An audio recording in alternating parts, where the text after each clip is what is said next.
Hello, good morning, and welcome to the Friday edition of Breakfast Daily on Channel One Television. Thank you very much for tuning in at this hour. Today, Friday is always special. We have a special package for you, so we're going to bring you what is happening in the news, bring you entertainment. Most importantly, nowadays the weather is unpredictable. So we will bring you the forecast, what the Ghana Meteorological Agency is saying, so that you're able to plan your day properly. We'll bring you some entertainment dose to usher you into the weekend, tomorrow, Saturday, Sunday, so they're able to enjoy the weekend most. But most importantly as well will be our community focus, where we will spotlight, through the spotlight on some of the pertinent issues in our various communities that needs the attention of our duty bearers, authority, government, and all that. This is Breakfast Daily on Channel One Television. My name is Wahab Abdulrazak, and as you know, I don't do this alone. Chris Carter will be joining me in studio. Chris? Hey. Friday! It's Friday! It's Friday, and I'm excited. Yes, we are. Very excited, actually, because of the match yesterday. We get into that. Very. Hi. Hi. How are you? I'm good. Alele blue! Wow, someone doesn't sound African. No, that's French. Okay.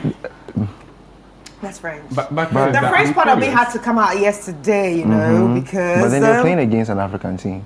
Which one? Morocco. All the African teams left already. Oh, No, it was Morocco was Morocco. in there. Morocco was the last Morocco team. was there. Yeah. Why are you acting like Morocco is not an African team? I don't get that. Well, we don't want to get into the politics of that. Anyway, Right. Adam, you're welcome. Thank you. You are welcome, but I'm excited. Yeah, I'm just really excited.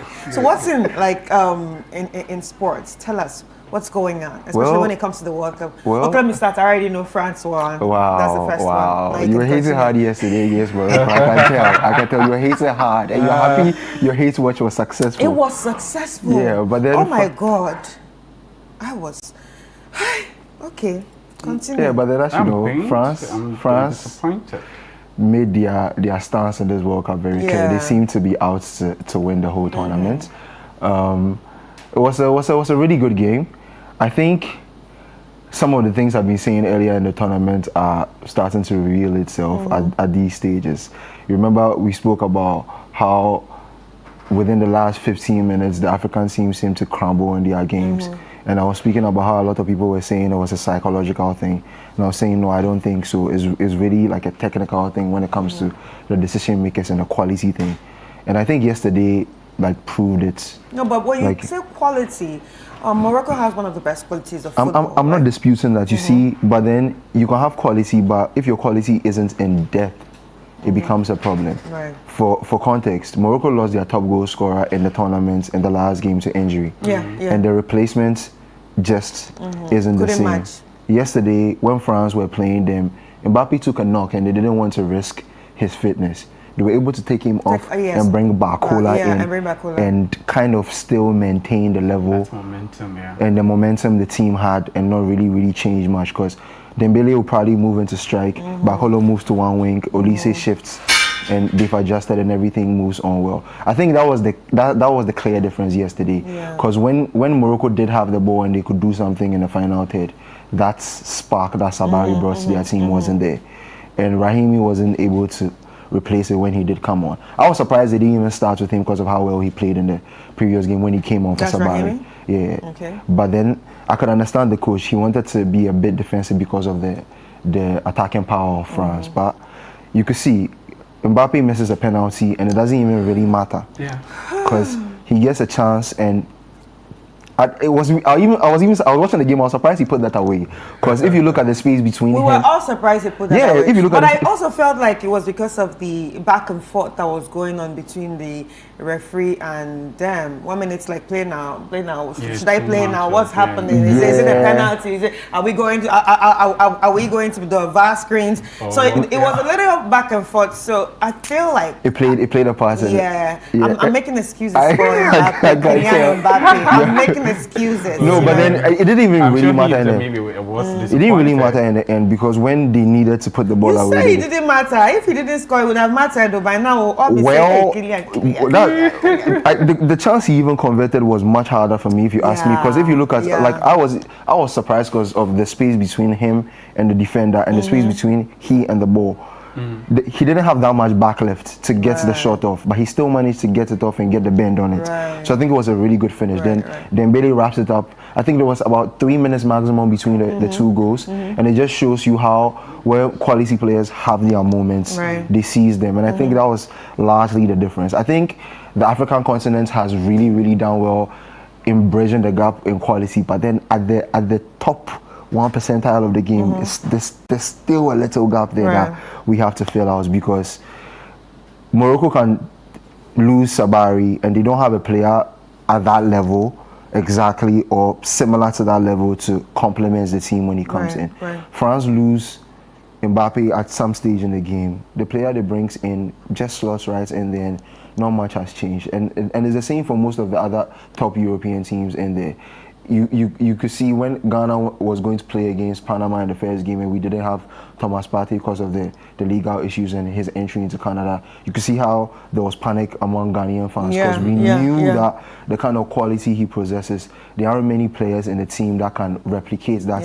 And it's not even about replicating it to that level or similar levels. I think that's largely the problem some of the African teams face. We have good players, we have good squads, but when key faces are missing from some of the teams, the replacements aren't at the level exactly to get the job done or don't provide similar levels to be able to complement the team in a way where it's not noticeable. And I don't think, I'll repeat this again, I don't think it's a psychological thing. I think the teams try their best with competing, but when it gets to these stages of the tournament, it's really differential players who make the difference. And some of these teams have differential players in high volume. We come to the African conversation, but let's look at Morocco from how they started the game and all that. Were you disappointed by their performance yesterday as to where you envisioned them to yes, get to a certain degree. I didn't like how they started the game on the complete back foot.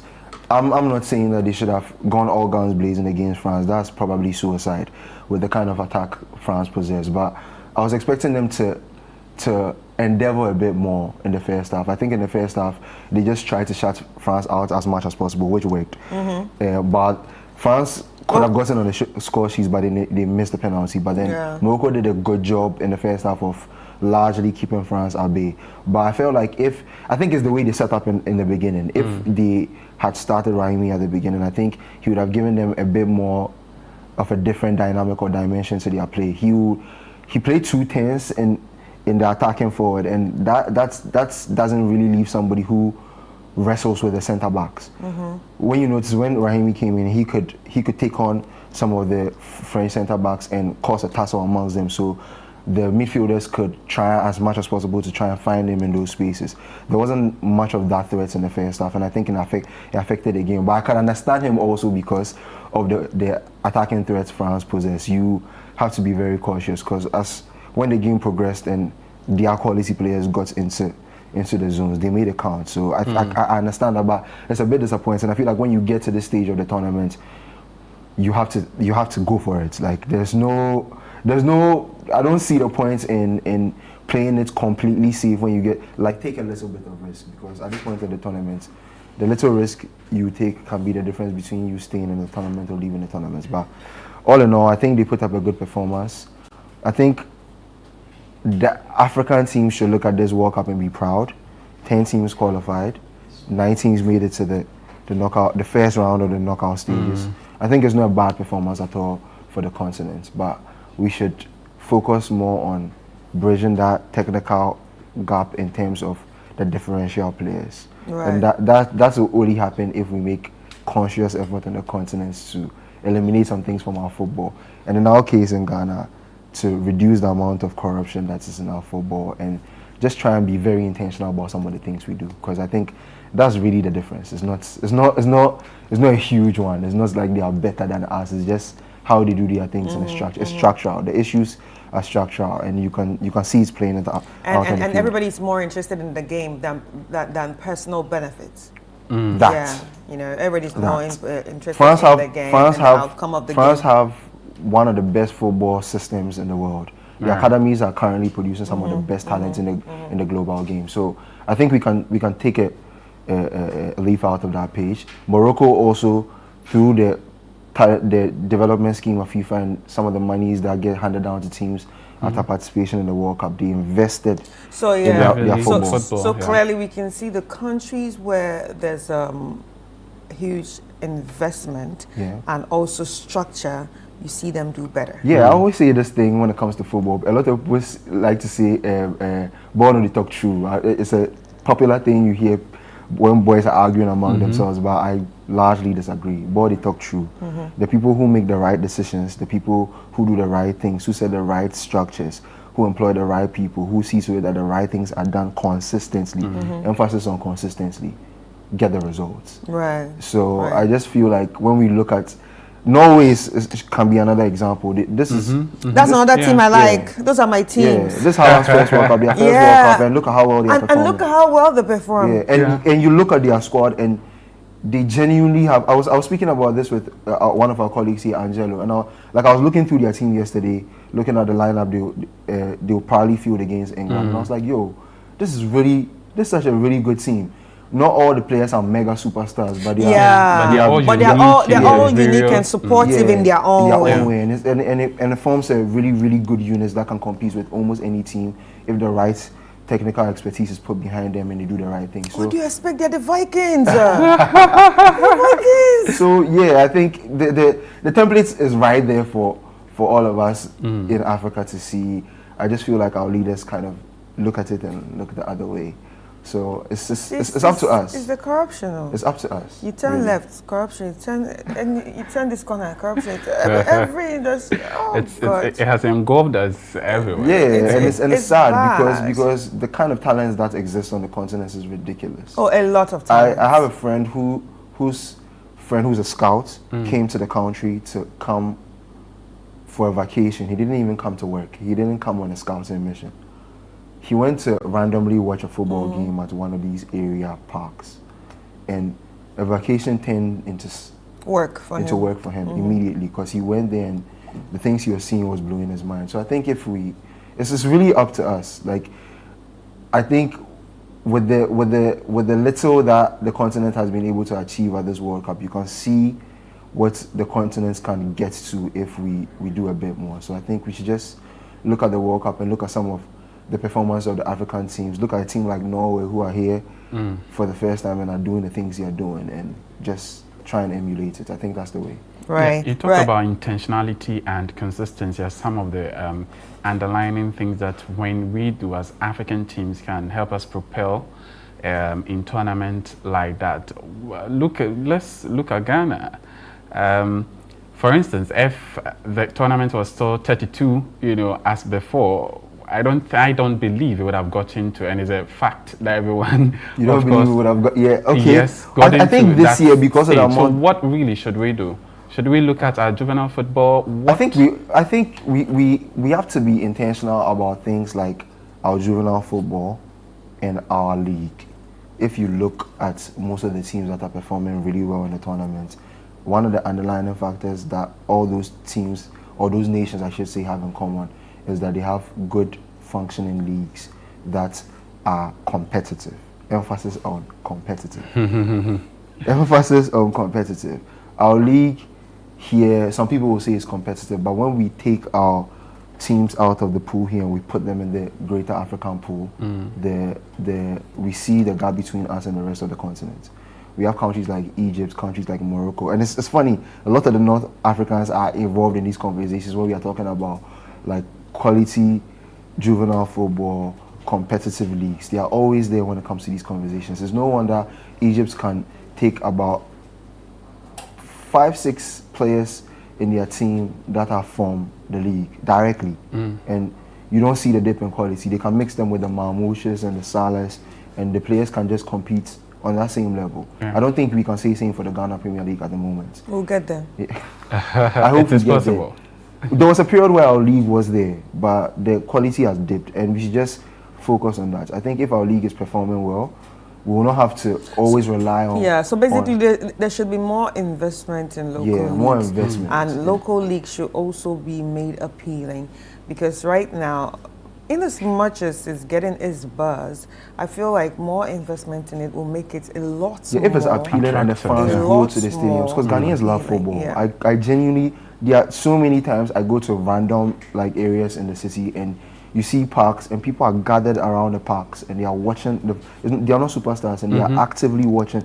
And there are some communities you ask questions and they tell you that it's a thing. Like it's a thing. Maybe on Mondays or Tuesdays or Saturdays they play games there consistently and people throng to these parks in numbers and go and watch. So Ghanaians love football. If things are structured well and the league is appealing, I think people will flock to the stadiums to go and watch the games. And all those things contribute. If the fans are going, there's money in the pockets of the teams because fans are paying for tickets. Money is going back to the teams. They can invest back into the football. They can invest back into their development system of bringing in players, and it trickles down that way. I think if it's just intentionality. Right. It's more of a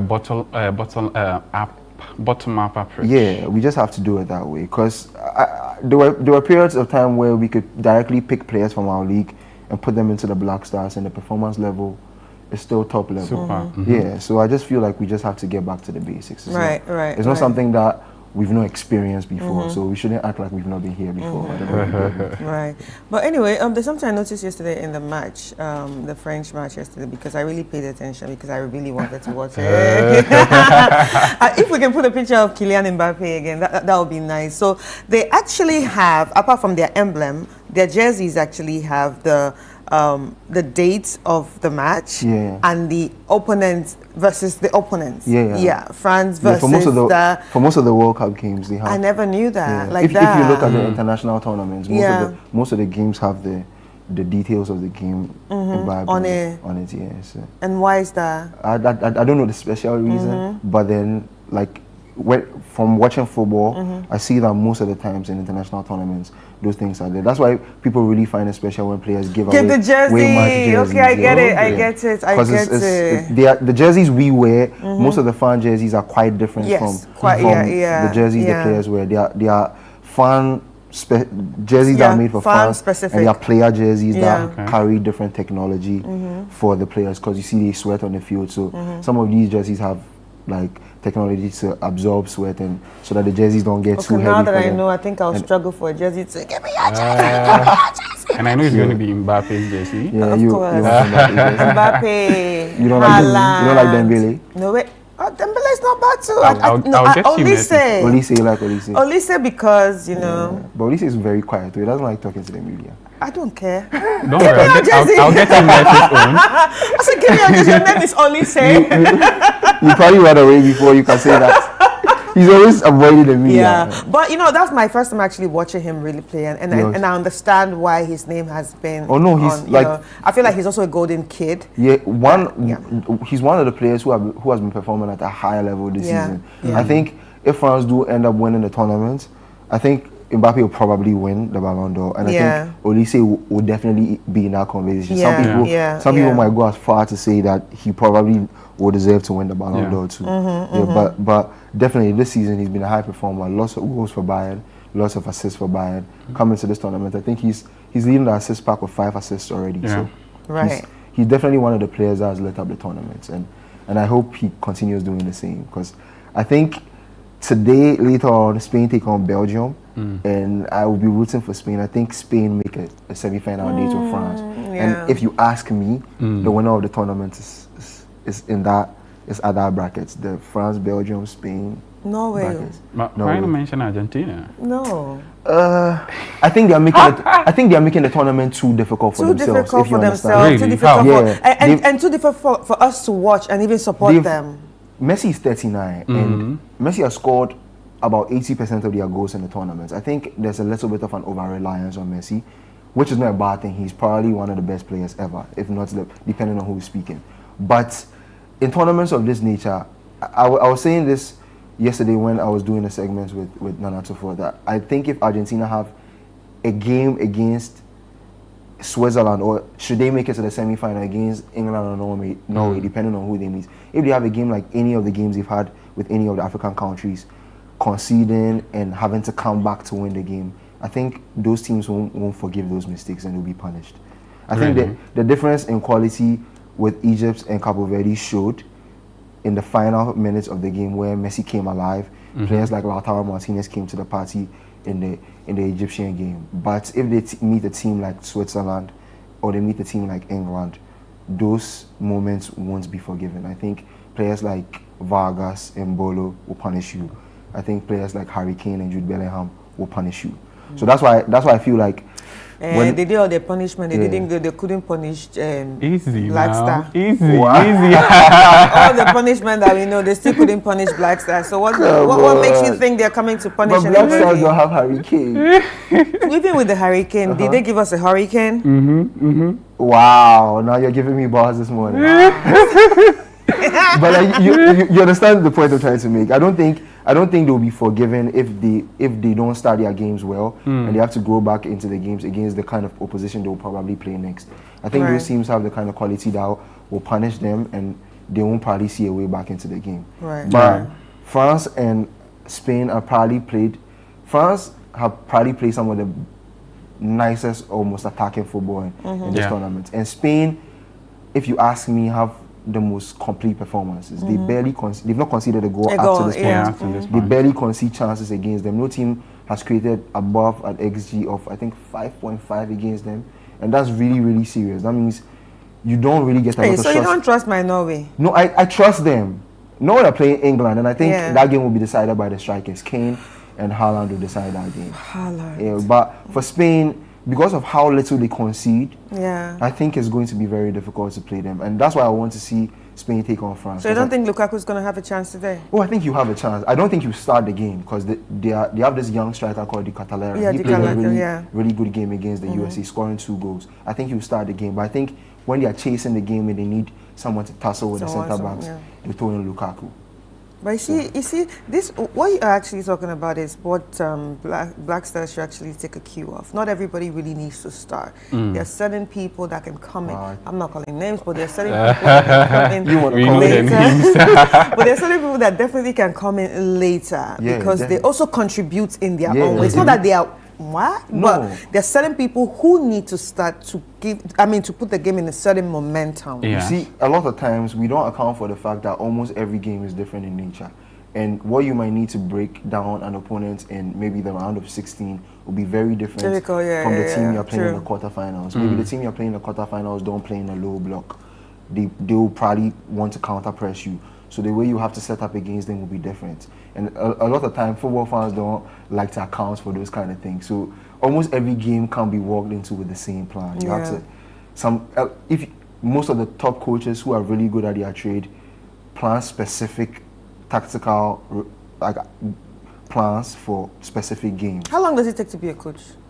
Well, it depends on the system, but coaching is not easy. It's a really, really, really difficult job, and you have to do your thesis on something crazy. I know Italy's Sarri did his thesis on defense, and what I will say is that if you know a coach that came through the Italian system, you have to respect their coach. That's one of the hardest systems to come out as a coach. Coaching is generally a difficult course. I respect coaches a lot. It's a lot of, they burn way more hours than the footballers. So they have to go through a course and all that? Yeah, they have to go through a course and all that. It's almost like you're going to school for it. So who goes to school? Wow. So you always have a speciality. So like you mentioned, defense. No, if you're doing, you have to do your thesis in an area of the game, obviously. So what games are we looking at this weekend? This evening we have Spain, Belgium. Tomorrow we have Norway, England. Then Argentina, Switzerland wraps up the quarterfinal.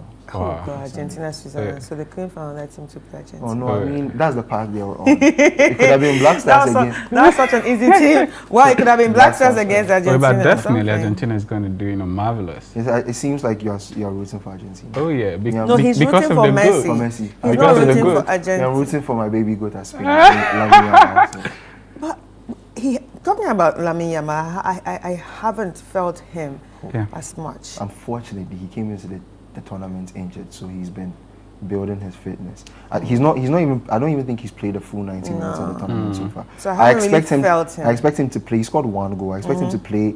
If there's a game, I expect him to play 90 minutes. To probably be from tonight, because the first game against Cabo Verde, he played about 15-20 minutes. Second game he started, was taken off around the 60th minute mark. So they've been building his minutes into the tournament. So I hope he can put up a good performance tonight, because I think the tournament would like to see a player like him dazzle. And because of the knock, Spain are suffering from that too. Nico Williams too got injured in their final group game, so he won't play a part in the tournaments anymore. And I think it kind of affects their attacking dynamics. But let's see what they have to offer tonight. All right. Thank you so much, Adam. It was really nice having you on the welcome. show. And you have to stop hating on Morocco. I think I've stopped hating. There is no more team to hate again. Don't worry, I'll get a message. There's still one more. Argentina. Wow. Yeah, there's still one more. After them, then I'll stop. Then Then you I'll stop just hating. support anybody. Okay. But mostly my heart goes to France Yeah. and the Mbappe. Vikings. The Vikings. Yeah, so those two. So these are the two teams you would love to see. Those are the win. two teams I would love to see win. One of them, Argentina all the way. Oh, I mean, I don't Argentina mind. all the way. As I said, France and Spain, that bracket of the tournament, I think that's where the winner is at. Right. Okay. Anyway, ladies and gentlemen, there you have it. We just brought you some tidbits when it comes to sport and, of course, the World Cup. And this, we actually spoke to Edem from Channel 1 Sports. And yes, it's time for us to check out the weather forecast, because if you look around me, it's getting cloudy outside. We need to know the updates. Let's check it out.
All right, so this is an 18-hour forecast for Ghana, valid from 6 a.m. this morning. And the summary of today's weather is thunderstorms with rain will persist over parts of northern Ghana with this morning. Mist and fog patches are expected to reduce visibility range amid slight rains over parts of southern Ghana.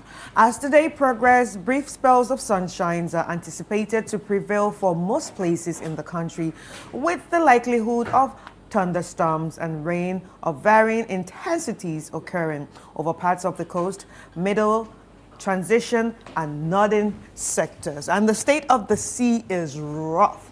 So this is actually coming from the Ghana Meteorological Agency.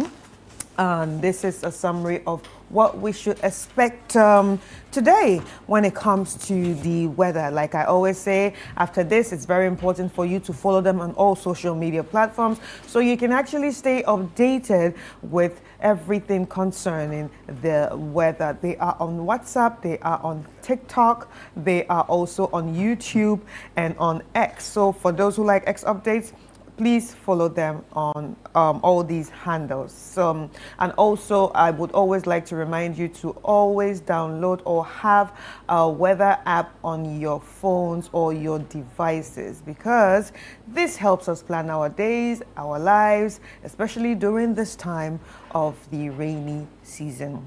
So that's what we have from the Ghana Meteorological Agency. Now let's get straight into the show. Would like to start up with some reminders. Remember that the Literacy Challenge 2026 is on, And this is actually for the pre-secondary students. So if you are between the ages of 11 to 15, you can actually join this competition.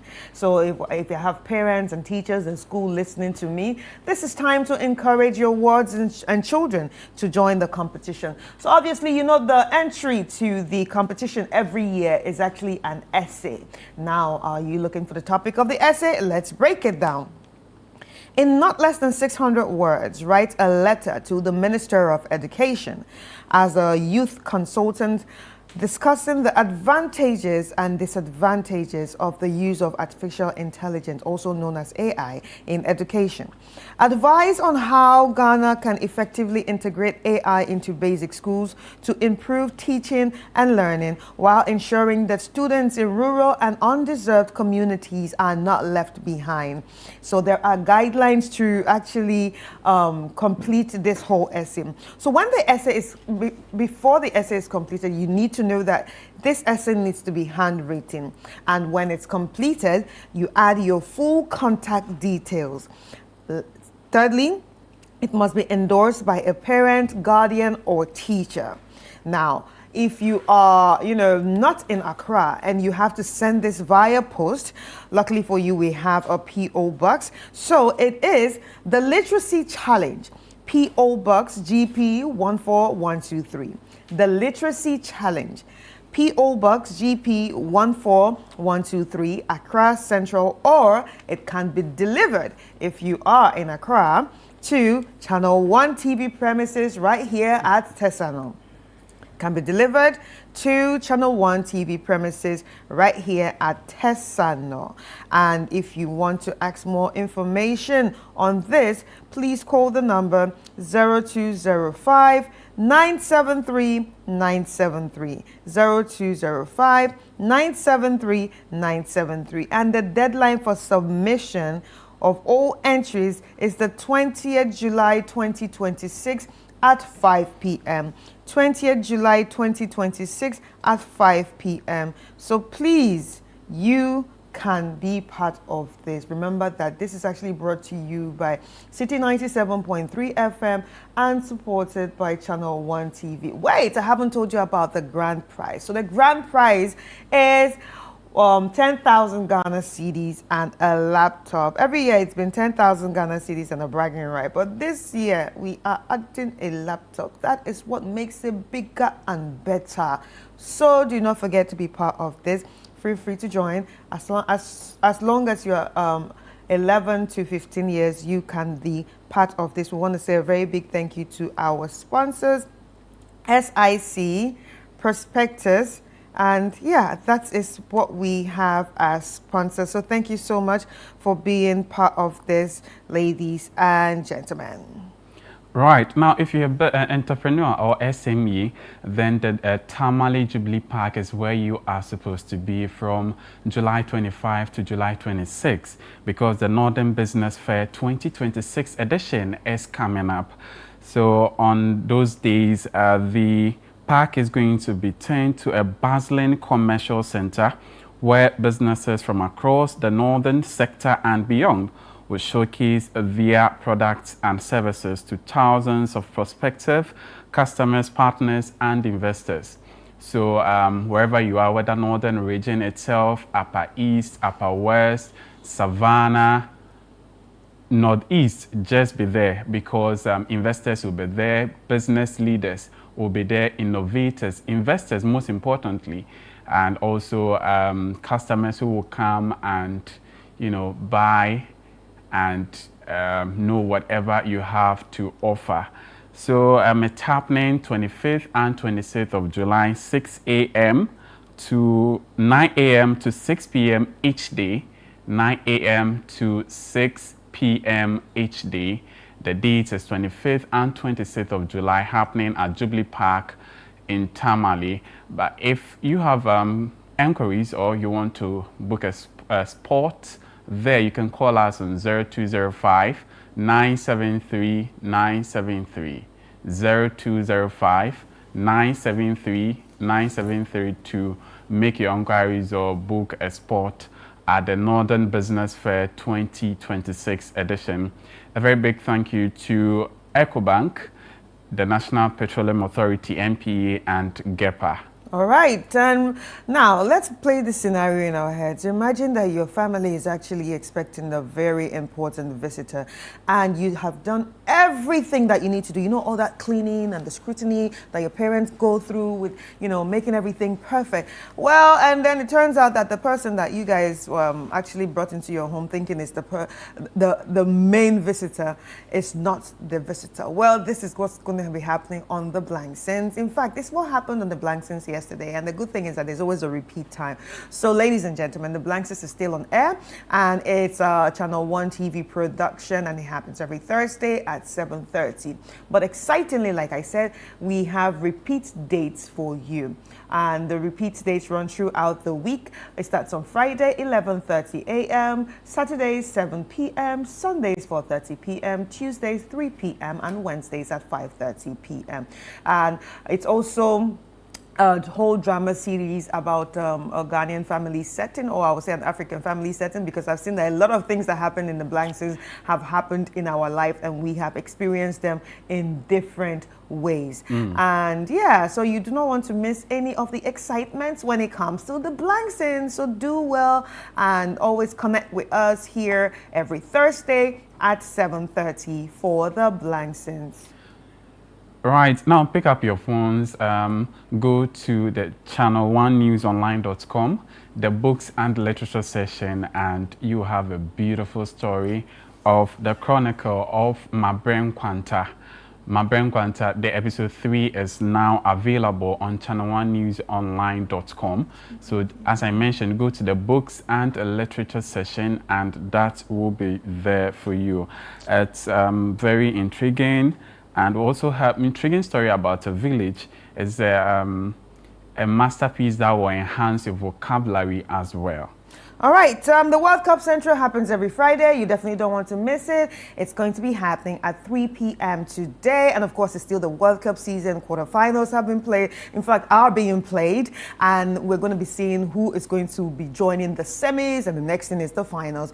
But excitingly, on the World Cup Central, we have conversations about the games, the analysis, and even the history of the World Cups and all the teams that have been to the World Cup. Of course, no other person to introduce or present this than Gabby Ofer from City Sports and Channel 1 TV Sports. So do well to tune in this Friday at 3 p.m. All right. All right, Chris, let's get into the newspapers. All right, so this morning we're starting with the Daily Analyst, the Daily Analyst, and the big story on the front page of the Daily Analyst newspaper says attacking journalists is a sign of weakness. Attacking journalists is a sign of weakness. That's according to the GGA president condemning Obatampa radio invasion. Also on the front page of the Daily Analyst, GGA declares enough is enough as political attacks on media escalate. Kolebu's death trap, maternity block to be replaced. President Mahama with that one there. Still on President Mahama, a teacher petitions Supreme Court over Mahama's third term eligibility. And the last story on the front page of the Daily Analyst, Abu Trika extradited. Abu Trika extradited. All right, on the Daily Graphics, we have some headlines here. Tomato imports to end in 4 months. This is by the Agri Minister assuring us Ghanaians. GJA gives Kaswa NDC chairman 7-day ultimatum over Obatampa radio attack. Now, President opens new Kolebu Cath Lab.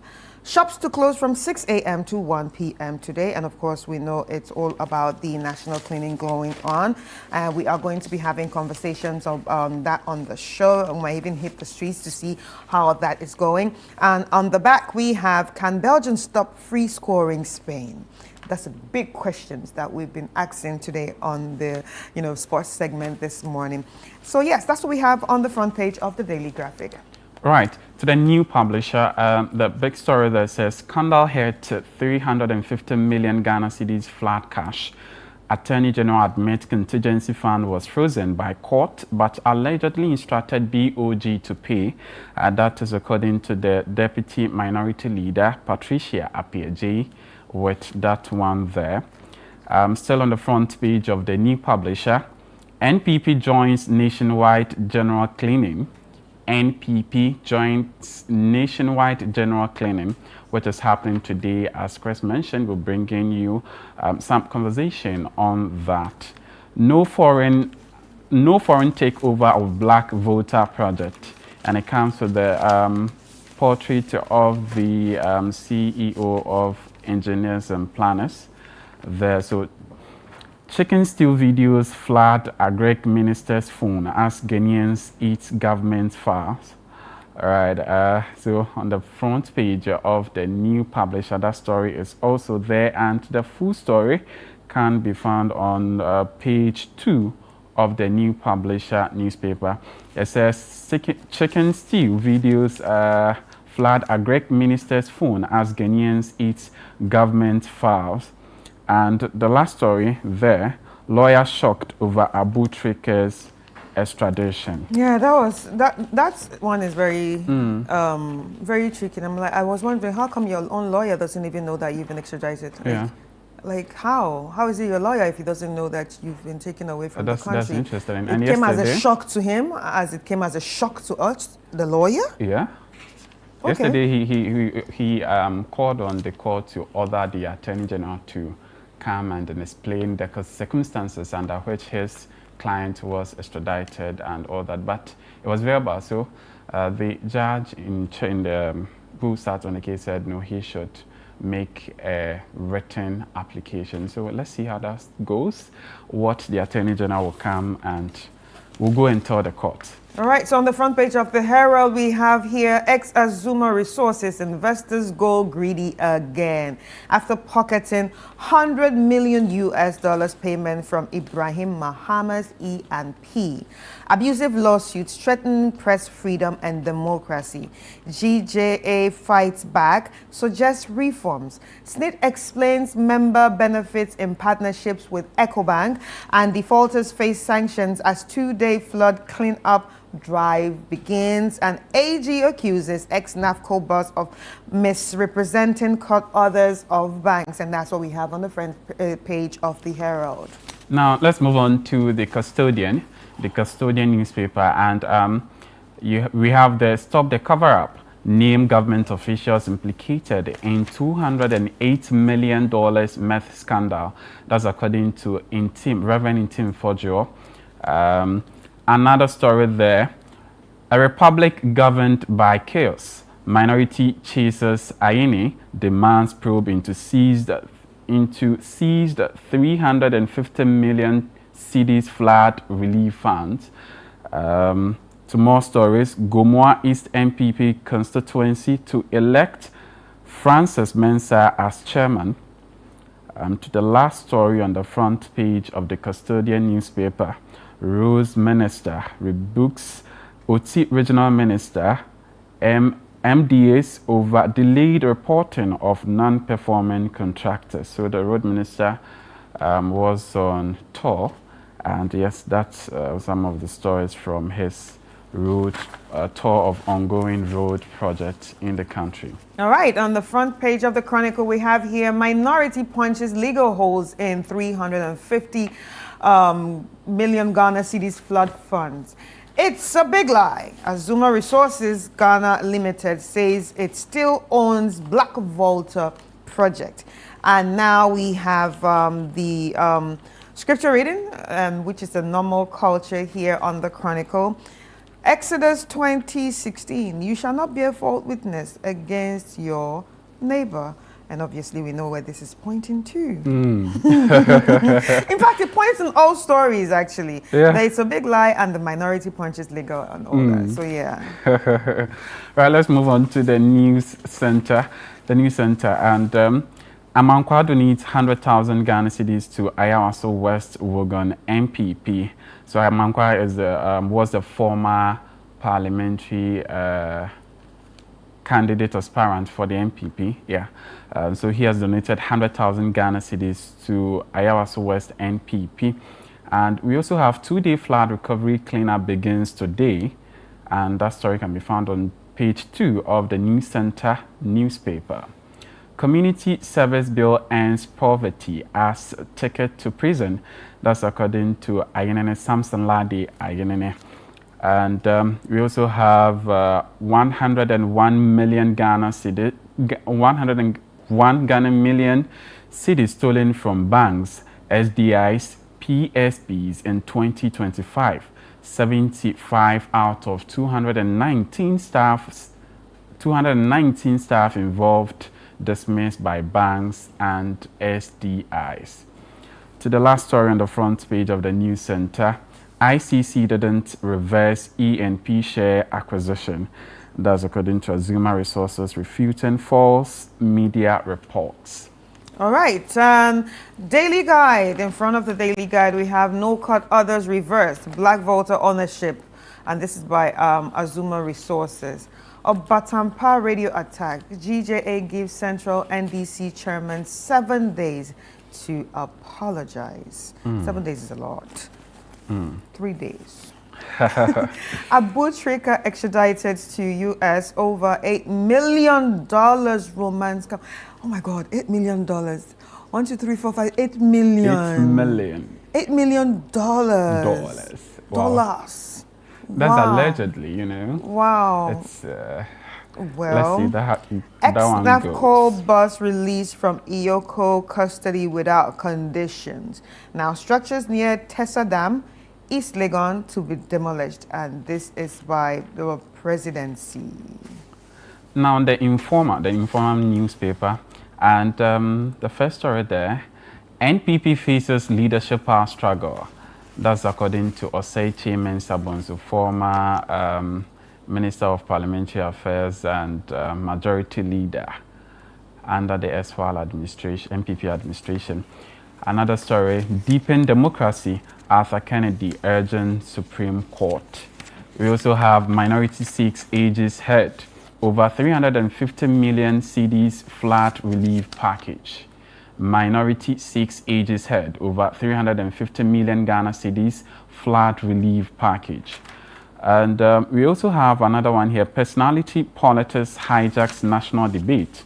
Imani polls report for 2026. It comes with a portrait of the president of Imani, Franklin Kujo. Yes, and the last story there on the front page of the Informer, 12 billion cedis recovered in audit crackdown, and according to, yes, it comes with a portrait of the chairperson of the Public Accounts Committee of Parliament, Abena Osei Asare. All right. On the Ghanaian Times, we have end to broken medical equipment era. CMC secures major cocoa export deal with Gulf firms. Abutrika extradited to U.S. over alleged $8 million dollars romance fraud. And also, economy grows 4.7% in April. MTN Business awards 160,000 Ghana cedis to SMEs in pitch contest. And that's what we have on the front page of the Ghanaian Times. All right. So do you have another paper? No, it's done. But let's check the story on the recovery of 12 billion cedis in audit crackdown. You see, a lot of time you talk about when they hold this Public Accounts Committee and we hear of the infractions that the audit service, Auditor General cite various departments, ministries and agencies of government. It's just marvelous, right? So if we're able to recover that, I think is a great one there. So let's get into that story. So the chairperson of the Public Accounts Committee, Abena Osei Asare, has disclosed that the Auditor General has recovered nearly 12 billion cedis in disallowed expenditure in 2024, describing the achievement as a major step towards strengthening financial accountability and save public funds. She announced that the Public Accounts Committee has received Auditor General's latest report and will convene public sittings later this year to scrutinize the findings and hold public officials accountable for the management of state resources.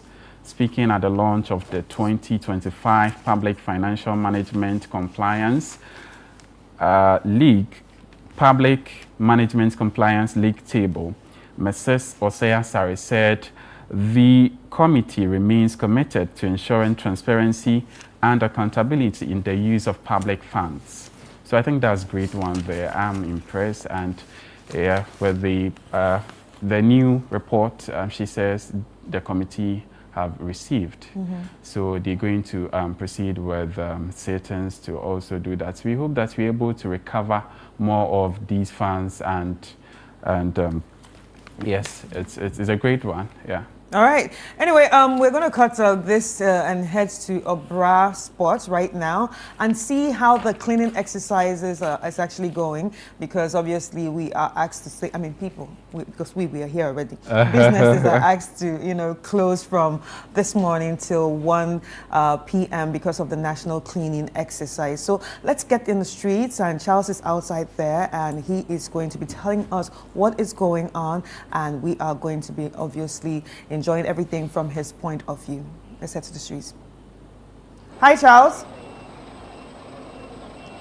Hello, Chris. Hi, how are you? Good morning. Good morning, Chris. I'm well. I hope you are well too. I am fine, thank you. All right, so Charles, can you give us a brief idea of how it's looking out there? Have people actually started cleaning their areas? Well, Chris, we haven't started yet. We're actually just about being dispatched to the various areas where the cleaning itself will be done. So this is like a central point for Zoomlion Ghana Limited, which is heavily involved in today's exercise, and the security services who have been deployed to ensure that there is some order. So we're at Obra Sports. Like I said, it's the central point for everybody to converge, and then they'll be deployed to certain areas. Now, these are the areas we'll be heading to today. I'll give you that briefly. So Accra has been zoned into 3. For Zone 1, there's Wejagbawi, there is Gas South, Gas Central, Gas North, and Gas West. So you have the police members from the formed police unit, you have officers from the military, and then you have I've seen some fire service officers also, some prisons officers also involved, and then you have Zoomlion Ghana Limited, and then you have members from the Korle Klottey Municipal Assembly. So they have all these equipment here. Zoomlion has told us that they are well prepared for today's exercise. They have deployed about 2,000 men for just Accra. They have also deployed quite a sizable number of men across the country, together with equipment that we'll be using for this exercise. So pretty shortly, everybody will be dispatched to their stations, and then the work itself will commence. Chris. All right. What we can actually see right now is a lot of soldiers, right? And now, what would the soldiers actually be doing when they go out there? What's their job in particular? So there are two jobs. One is to get involved in the cleaning itself. So they actually came with their own equipment. They brought some wheelbarrows, they brought some rakes, and some brooms. The police service brought these items with them. Also, they will be ensuring that there is order. We know that shops have been asked, businesses have been asked to remain closed until about 1 p.m. So that will be one of the things they'll be ensuring that people adhere to it. They will be also be dealing with traffic issues and all of those things to ensure that there is peace, calm, and order as the exercise continues. And of course, they will also be getting into getting their hands deep into the field and be digging some themselves. The last time we were on a similar exercise in the Clean Up Accra campaign, we saw members from the military getting into the gutters and with the Zoom Lion workers and Okay. helping out with the cleanup exercise themselves. So we expect them to be part All right. of that today. Okay, Charles, can you just hold on for a bit? We actually have the Accra mayor on the line, and he's going to be joining us. And we have Mr. Michael Kpakpo Alote on the line. Hello, sir. Okay. Go to Avino. Hello, sir. Okay. I'm going to Avino. National Security Forum. No. Hello. National Security Forum. No mun join. Hello, sir. Hello, Mr. Alote. Yes, madam. Good morning. No, I'm more fire. I'm more fire. Sure, we buy in Yes. Hello. Hi, good morning, sir. You are on the line. This is Channel 1 TV, Breakfast Daily. Yes, madam. Yes, madam. How are you? I'm fine, thank you. You are actually welcome to the show. How are the preparations going, and where exactly are you right now? As of now, I'm in the focus of the AMA, and we're doing deployment. We're making sure people will move to various places. Right. So I'm in charge of the team myself today. Right. And where are the various places that they are actually going to? We are going to Avino. Already they are there. Somewhere at Avino. We'll join with the national security at Avino. And I'm adding there. You can hear me telling the police people to move there. Right. So Avino, Seko, Okanshin, Agogloshin, Right. Bubuashin, and part of Seko, part of Caprice, and part of Choco, Chimuena, part of Dansoman, and all those places. Right. So what is the composition of the team? Hello? Hello, can you hear me? Yeah, I can hear you. Yeah, so what is the composition of the team? Your team that you are, going out into town with. Who is involved? The national security, the fire service, the immigration, the prison service, the police, the national security, everybody.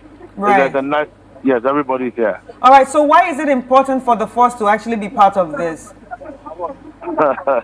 This is a national cleanup, and it's good to once it's national. Everybody must they say the local language that Chechi Mambahi as I know of called in Yamomi. Is everybody is on board? It's better. All right. So what are expected from the citizens today? What are expected from them?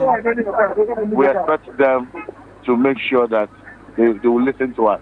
They should comply, and let's make sure we clean everywhere. We beg them. And okay, you were saying something. We want them to comply. This is by one. We will allow them to tell. Who if you are selling at the shop or yes, All right. Mugo Kenelkwe, National Street, yes, or Avino. All right. Okay. Yes, madam. Yeah, it seems like you're very busy and you are really working hard. That's actually very good. But will this continue after today? Yes, we'll continue. We are going to make sure that everybody own his frontage. Your in front of your house is yours. You have to make sure it's clean. And we are bringing tankers back into the system. Right. Before we used to have this tanker seat. Yeah. They move to houses, they move to communities. We are bringing them back. I'm going to launch them next 2 weeks. Right. So they'll be going out. Everybody should make sure you own your frontage. Right. So talking about the town council, do we have enough people as workers of the town council to do this job? We are doing employment. That's what I'm telling you by next 2 weeks. Right. Yes. And apart from the employment, would they have every equipment that they will need to put out their jobs? If you check your news, I just this way that to avoid any outbreak like cholera. So we bought a lot of things last week. All right. And how is the monitoring going to be done to ensure that they are actually doing their works in different areas? But we have a team that is going around. I have a one team. We have 7-member team. We are all within all the areas. Right. So the people working we are making sure we're going. The team is also going around checking whatever where they place people. They are there working. All right, thank you so much, sir. Thank you, madam. I see that you're clearly busy. Good luck and more grease to your elbows when it comes to cleaning them. Thank All you. right, thank you. So we've been speaking to Mr. Michael Kpakpo Alote, who is the mayor of Accra, and clearly from his voice you can see that there's a lot of work going on. He's talking about prayer, meet this person, and then go and bring wheelbarrows and all that. So clearly there's a lot of work, going on. And all that. Yeah, but we would also like the citizens, if you're watching us right now, it's very important for you to adhere to this,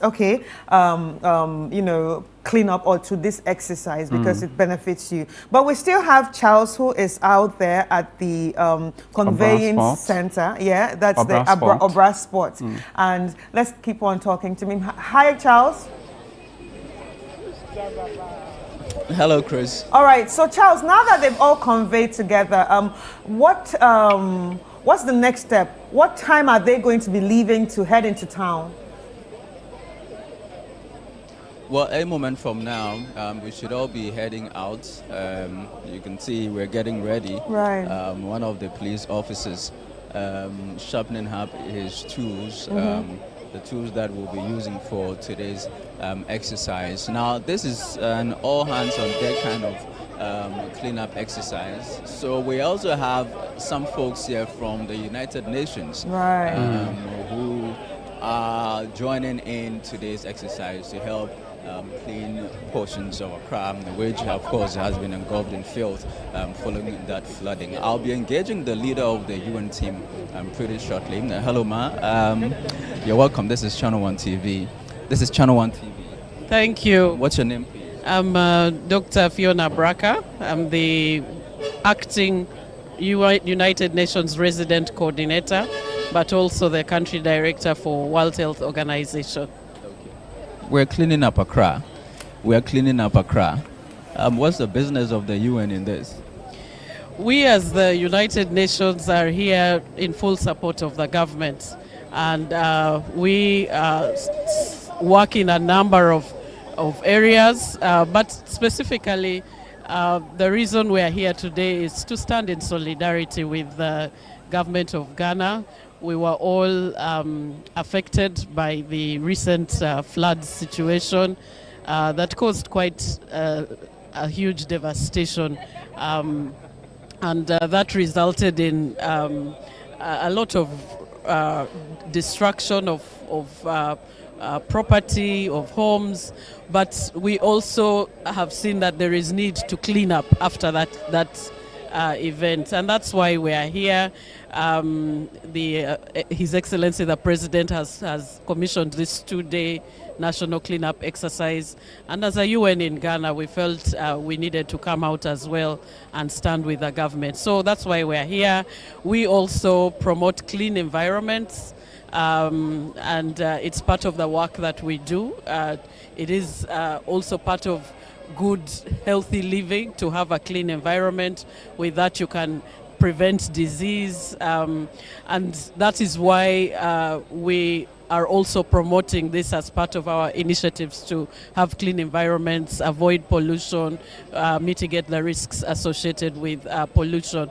And so we have rallied several of the agencies. Yeah, I can see that. Yes, we have 26 UN agencies based here in Ghana, and so we'll see a number of them. They are starting to trickle in, and we're going to go out hand in hand with the metropolitan authorities that we are working together with to join you to play our part. Yeah. We saw the police officers come in with their wheelbarrows and rakes and all of that. Did you bring any?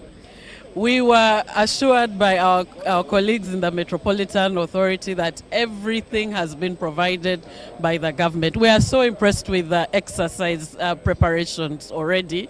So we can see that the necessary equipment is here, wheelbarrows, shovels, gloves, everything is here. There is such a good turn-up of people. We see the military, the police, civil service are all here.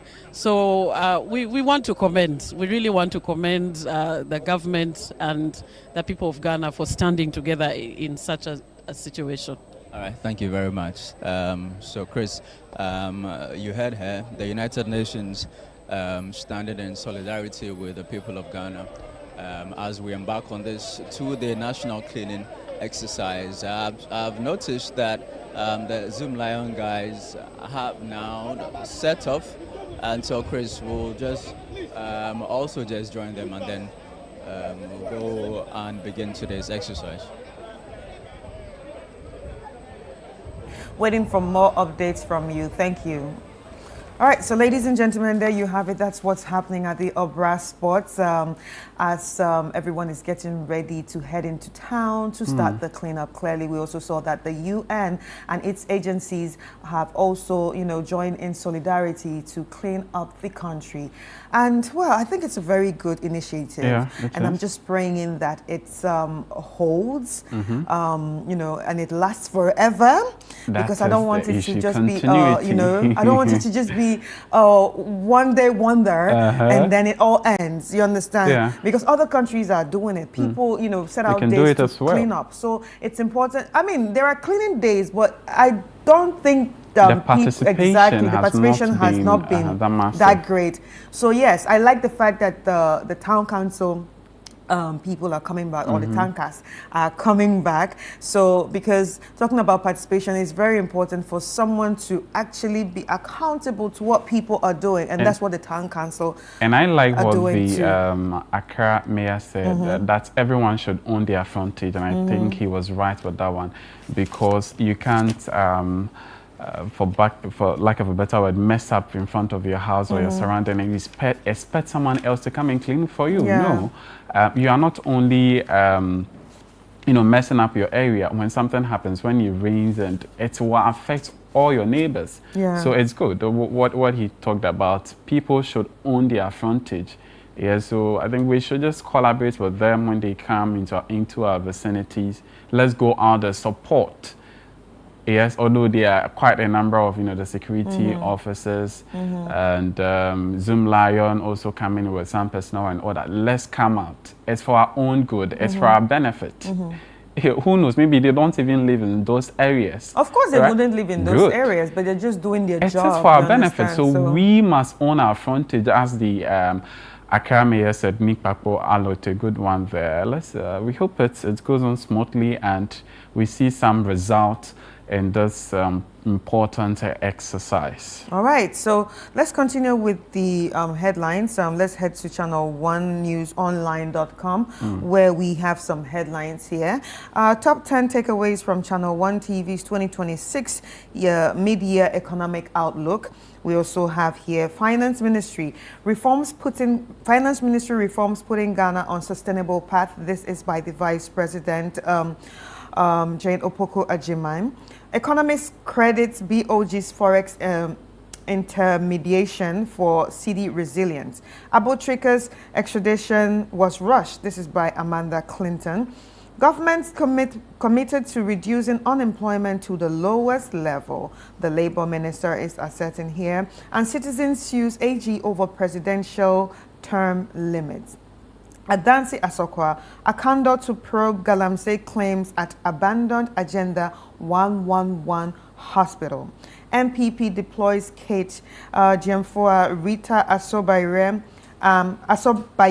and also others to oversee regional elections. Government paid 107 million Ghana cedis in allowances to assembly members in 2025.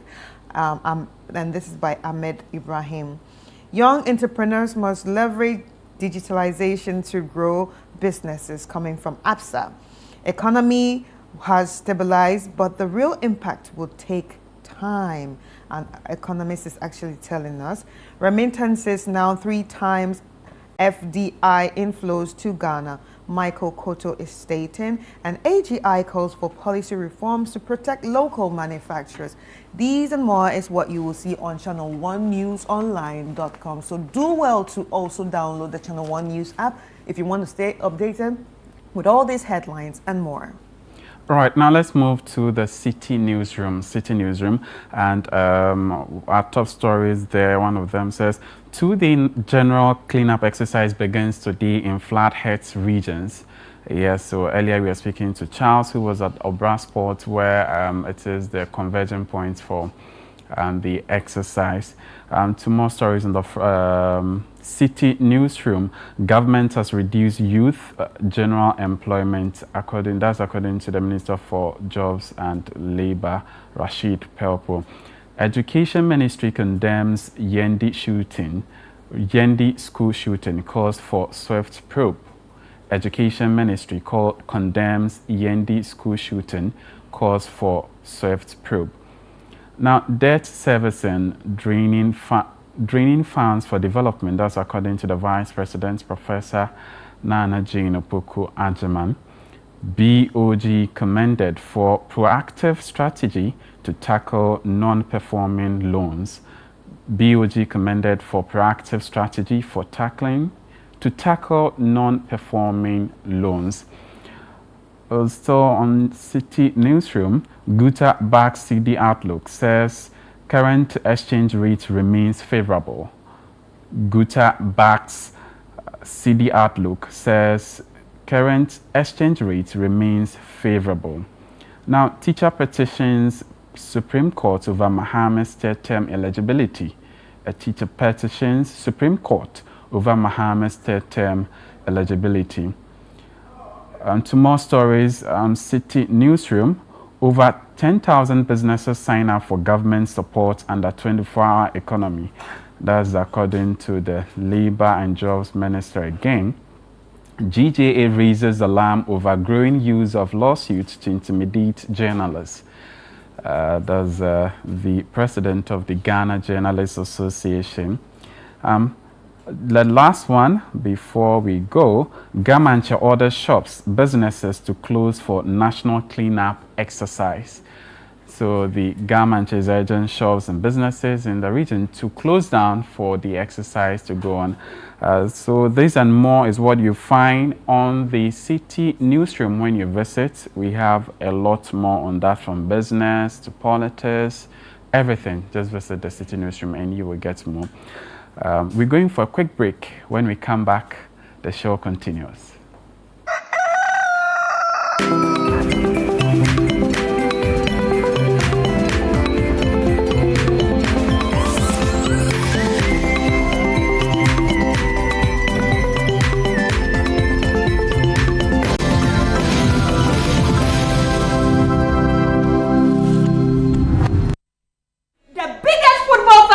Is on. Don't miss a single moment of the FIFA World Cup action. Experience every goal, every save, and every celebration in a stunning clarity with our brand new Franco television ranging from 32 inches to 100 inches. Stay cool throughout the tournament with our energy efficient air conditioners from 1.5 horsepower to 2.5 horsepower. While enjoying the tournament, keep your refreshment perfectly chilled with our quality fridges. Franco has everything you need to create the ultimate match day experience. Take advantage of our special online promo plus free delivery within Accra and Kumasi.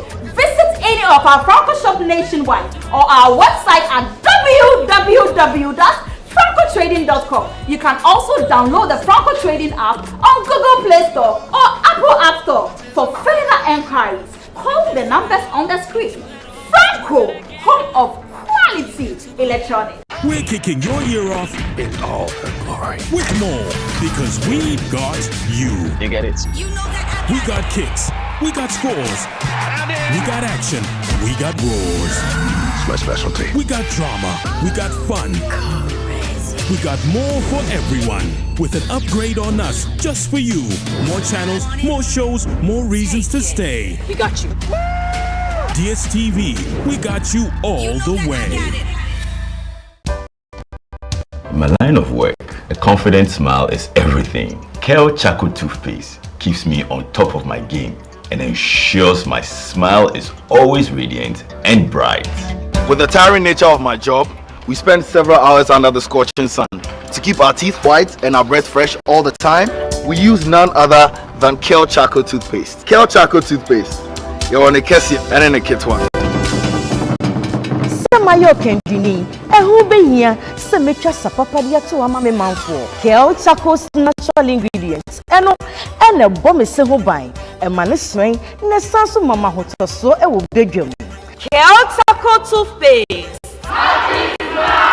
Choose Kel Charcoal toothpaste for anti-cavity, whiter teeth, and fresher breath all day. Available in 80 gram and 150 gram. Grab yours today. Kel, happy smile. This advert is FDA approved.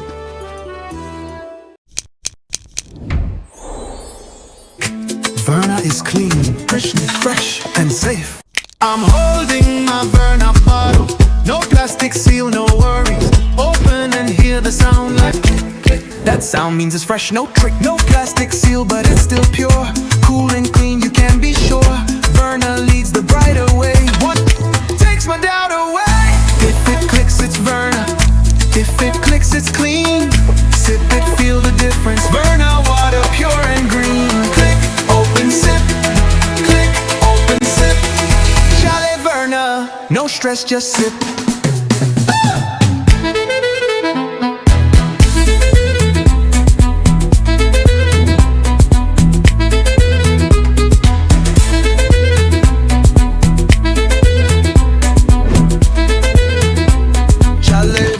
No stress, just sip. This advert is FDA approved.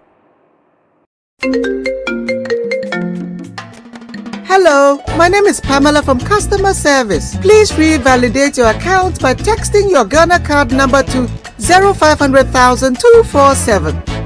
Hey, Abili, wabedim. Madam, give me the numbers behind your ATM card. I'm calling from the head office. An email was delivered across to our customers this morning. Confirm if this is your bank account. 100,100,100. Thanks for sending your bank card details. Send the OTP now to avoid cancellation.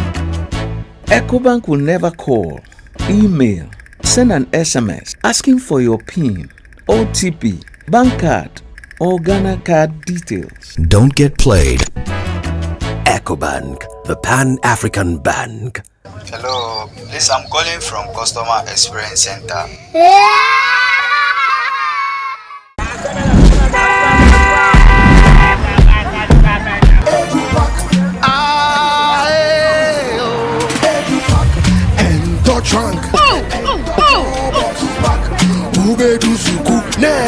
This is the old way. Let me show you a new and a better way. EduPack. EduPack? Yes, EduPack. A GS-approved and supported initiative for all first-year students going to SHS by Prospectus Ghana Limited.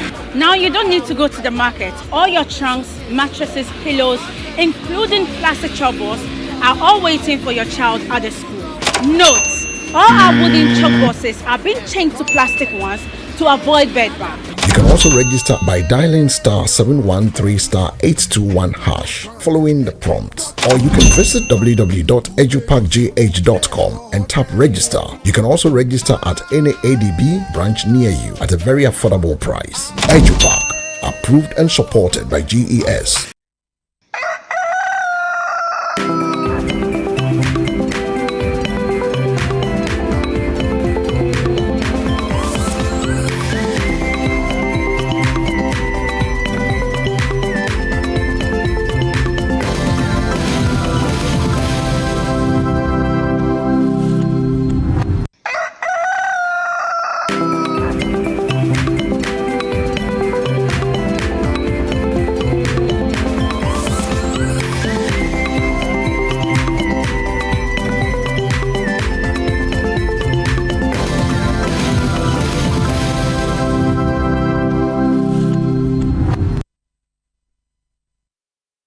All right, welcome back, ladies and gentlemen. It's still the Friday edition of Breakfast Daily. And We could have went to other things, but if you look behind us, you could see that it's a bit cloudy today behind us, and that is why we are telling everyone to be updated with everything that's happening when it comes to the weather, and also stick and stay with the social media handles or all channels of the Ghana Meteorological Agency.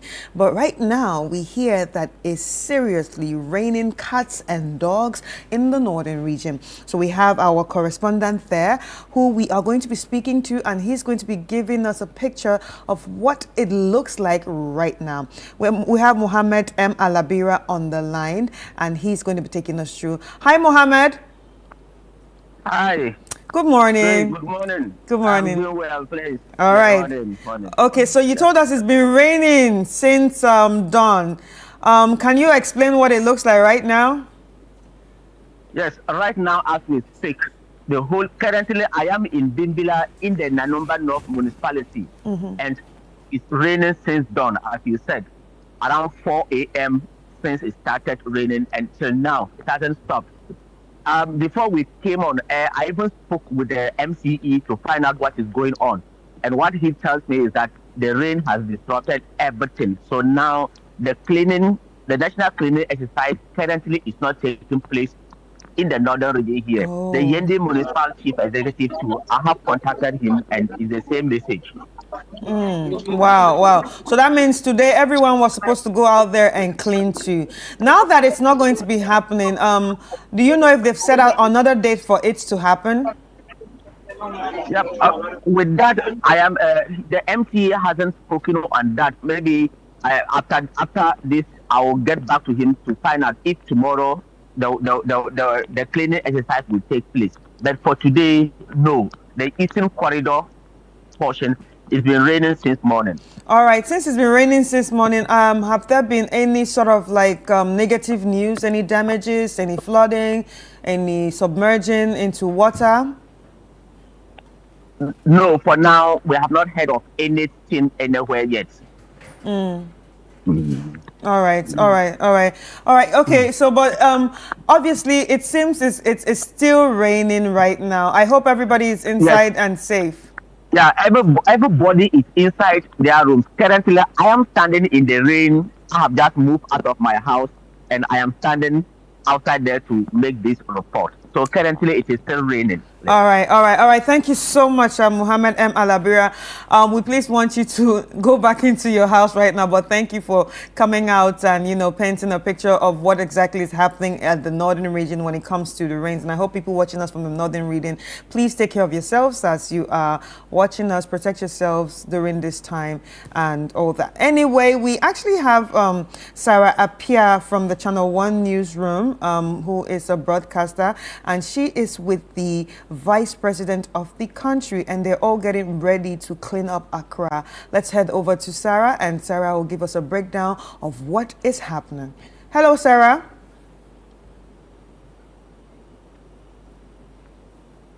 Hi, Sarah.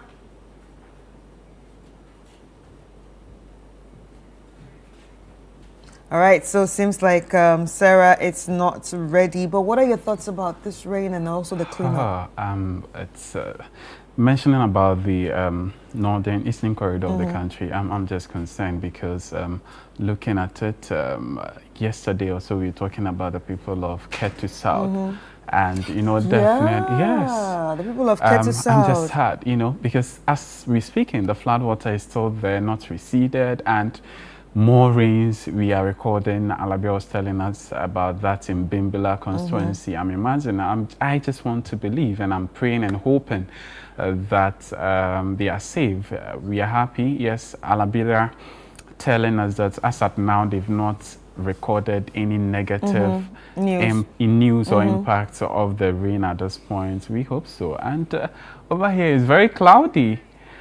We hope they're able to do something significant as far as the cleanup is concerned before, even if it will rain, it will, because if it comes down now, It means all this debris is going to be pushed back into the drain. We're just hoping that yes, be able to do some work. Right. So talking about the drain and dirt, we still have Sarah Apia, who's a broadcaster from the Channel One newsroom, and she's out there with the Vice President of the nation as they get ready to clean up Accra. She's going to be telling us everything that is happening around her. Hi, Sarah.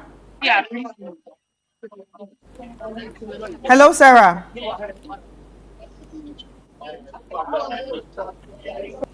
I think they're all getting ready and it must be noisy around there. Hello, Sarah.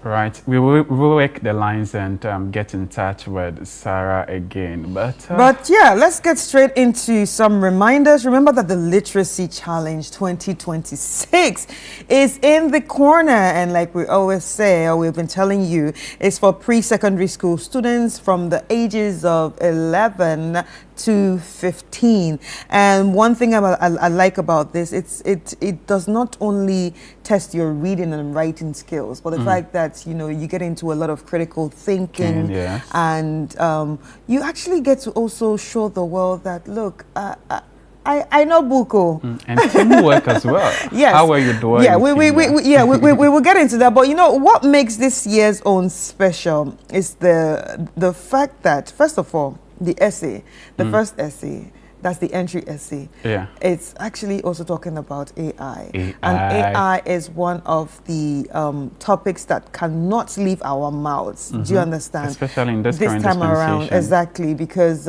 people have said negative things about it. Others have also countered it to say it's helping us. People have said it's going to take our jobs. But clearly we can see the benefits and the disadvantage. I also like the fact that, it's students that are going to be writing about this, telling us or even suggesting to the government how this can actually contribute into their lives. So they're not only just thinking about their lives here or say maybe from the privileged side of things, but they are also saying that it should find ways that it's going to help different people of different classes. Do you know, especially for the fact that we are all students, no matter where we are coming from, and education is for all and not for classes. So I like the fact that it's very inclusive and it's well thought of. It's a well thought of topic for today's world. So we're talking about AI, we're talking about inclusivity, and we're also talking about the importance of education in today's world. And also, one thing that makes this one very special and dear to me is the fact that it's not one of those competitions that we're just looking at schools in Accra. No.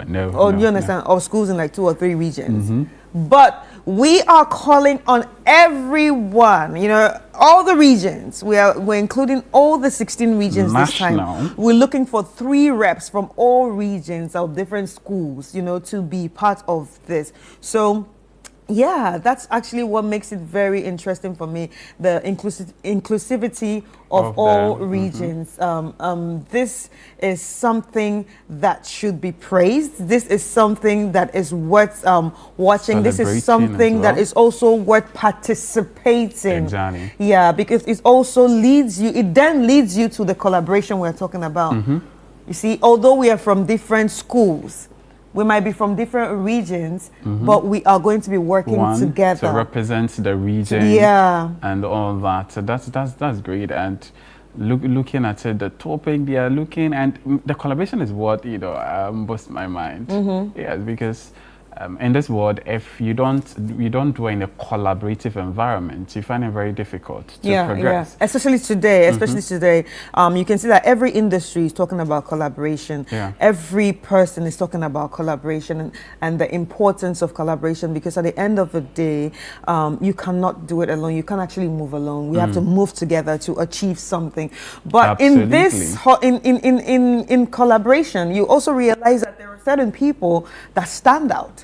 Although we are a team, there are also certain people that stand out. So yes, we're going to be celebrating collaboration, but we are also going to be looking out for that one person that stand like that is going to be standing out that day, and obviously that person is the one that's going to be winning the 10,000 Ghana CDs, a laptop, and of course the bragging right. So you're not only just doing this for your family, but you're doing it for your school, and you are also doing it for your region, and of course you're doing it for Ghana, because you're going to be on national TV and talking to us after you win. Ultimately yourself. Because if you get the bragging, I was the 2026 literacy challenge winner, and that's alone is huge. It's huge. Yes. So we are going to be looking at the different stages that you have to go through. Obviously, the first stage is the entry, and the entry is the handwritten essay that we are going to be going through soon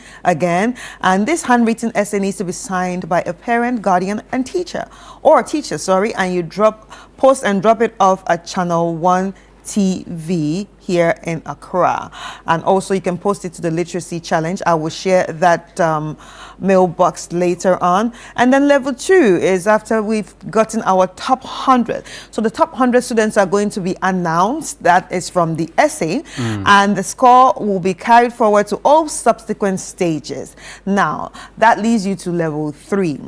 And level 3 is an aptitude test. This is one of the exercises that I love. I keep saying it, I love it so much. So the level 2 students are going to be sitting for a test, and the top 48 students are going to be selected and camped 3 per region. So the level 3, what really happens is that they go through a series of texts and different subjects. Sometimes you feel like it's just going to be shading A and B, multiple choice, but no, there are times they have to actually use their hands. There are times they have to build. There are times they have to put things together. There are times they have to, think out of the box to give certain answers. To see how do you understand? So that's where the critical thinking comes in, and that level, for me, that's one of the best levels. I'm not going to lie to you. That's one of the best levels for me, apart from the finals. Then after that, there's going to be a finals. But this year, what makes the finals special is that it's going to be 2 days. 2 interesting days, and there's going to be 2 days of live knockout right here on Channel 1 TV. And at the end of the day, the last day, the ultimate winner will be crowned, announced. So ladies and gentlemen, what are you waiting for? Why don't you advise or help your children, your wards, to be part of this? I mean, competition is a good thing, and it also exposes you to a lot, and also helps work their brains in different ways when it comes to education and expressing themselves in the future. Now, let's go through the topic of level 1. That is the entry level. And like we always say, this is for pre-secondary school students. Now, the topic is, in not less than 600 words, write a letter to the Minister of Education as a youth consultant discussing the advantages and disadvantages of the use of artificial intelligence, which is AI, in education. Advice on how Ghana can effectively integrate AI into basic schools to improve teaching and learning, while ensuring the students in rural and undeserved communities are not left behind. Now, like I always say, if you're 11 to 15 years, then you are eligible to be part of this essay. Now, there are guidelines to writing this essay. So every essay should be handwritten by the participants. Handwritten by the participants, and also add your full contact details, and it must be endorsed by a parent, guardian, or teacher, and also must be posted to the Literacy Challenge, P.O. Box GP 14123, Accra Central. That's if you are going to be sending it from different regions, and also delivered to Channel 1 TV premises here in Tesano if you are in Accra. Now, for more information, all you need to do is call the number 0205 973 973. The deadline for submission of the entries is 20th July 2026 at 5 p.m. This is brought to you by City 97.3 FM and in collaboration with Channel 1 TV. Now, the big prize again is 10,000 Ghana cedis and a laptop. So we want to say a very big thank you to our our sponsors on this, this SIC and Prospectus Ghana Limited. Now we have Sarah, who is from the Channel One newsroom, and she is going to be talking to us about what's happening in town right now. She's at Nungua with the Vice President. Hello, Sarah. Hello. Hi, how are you? You're welcome to the show. Yeah, thank you. All right, Sarah, can you give us a breakdown of what's happening around you? So we came here to Nungua, where the Vice President also came around with some, high-ranking officials. He came around with the Greater Accra Regional Minister Lindo Klue. She was here also with her policy advisor, Samuel Sampofu, and they came around specifically not only to observe the cleaning works that are currently ongoing, but also to partake in the cleaning exercise. The Vice President was seen, clearing some silt from the drains. She interacted with some more officials, and she was also heard, commending them for their work. Not only did she speak to them, she also called on all Ghanaians to have a change of attitude, especially when it comes to a hydrant, to prevent the repeat of the June 29th flood. So that was what happened right now. Currently, she's moving from here. We've been informed that she's headed for the 37th military hospital area. So that is where we are currently en route. All right, so what was the field like in Nungua? Hello? Yes, please. Yeah, so what was the field like? What was the amount of field like in that area, Nungua? So most drains were choked. It was an eyesore. But then military men and women were seen standing in the drains, clearing them. And one thing too that I must add was that it was not only the military guys that were on ground. There were residents, traders, all coming together to help carry out this exercise. And also one thing that happened, one thing that I noticed on ground was that I saw some residents scrambling, if I may be right to use, they were scrambling for these protective clothing. So it shows how passionate they were to indulge in this particular exercise. So I think it was currently nice. It was nice. Yeah, so now you are heading to 37, right? That is what we've been informed, that she's going to the 37th military hospital area. Okay. So she's currently on the road. All right. So are there residents around you that you would like to ask some questions? We want to know exactly how they feel about this and if they would maintain this sort of, discipline and also this sort of hunger to clean around your environment after this. So currently, as I mentioned earlier, we are with the Vice, so we are already right. But then, earlier, I engaged some of the residents, and they made mention that it is true that one thing that is really bothering not only the residents of Nungua, but it's a general problem has to do with our hygiene, our sanitation, the way we clear our areas. So they really understood that it is high time that we take it seriously to prevent what happened on June 29. And not only that, they also encouraged that if they can get more, cleaning equipment and more of these national cleaning days, not only when there is a disaster like what happened, but then there has to be cleaning days where, once in a while we clean around to prevent some of these situations happening. All right, so Sarah, that was one of the things that they made mention to me. All right, Sarah, so before we let you go, what's the weather like? Does it look like it's about to rain? And if it does, do you have any idea what's going to be happening? Well, from what I am seeing around, it's quite cloudy, but then it's not raining, it's not drizzling or anything of that sort, but it's quite cloudy. However, still, the exercise is ongoing. It's not preventing people from helping to, engage or carry out the exercise. People are on the ground. And one thing that I also noticed was that most of the shops around were closed.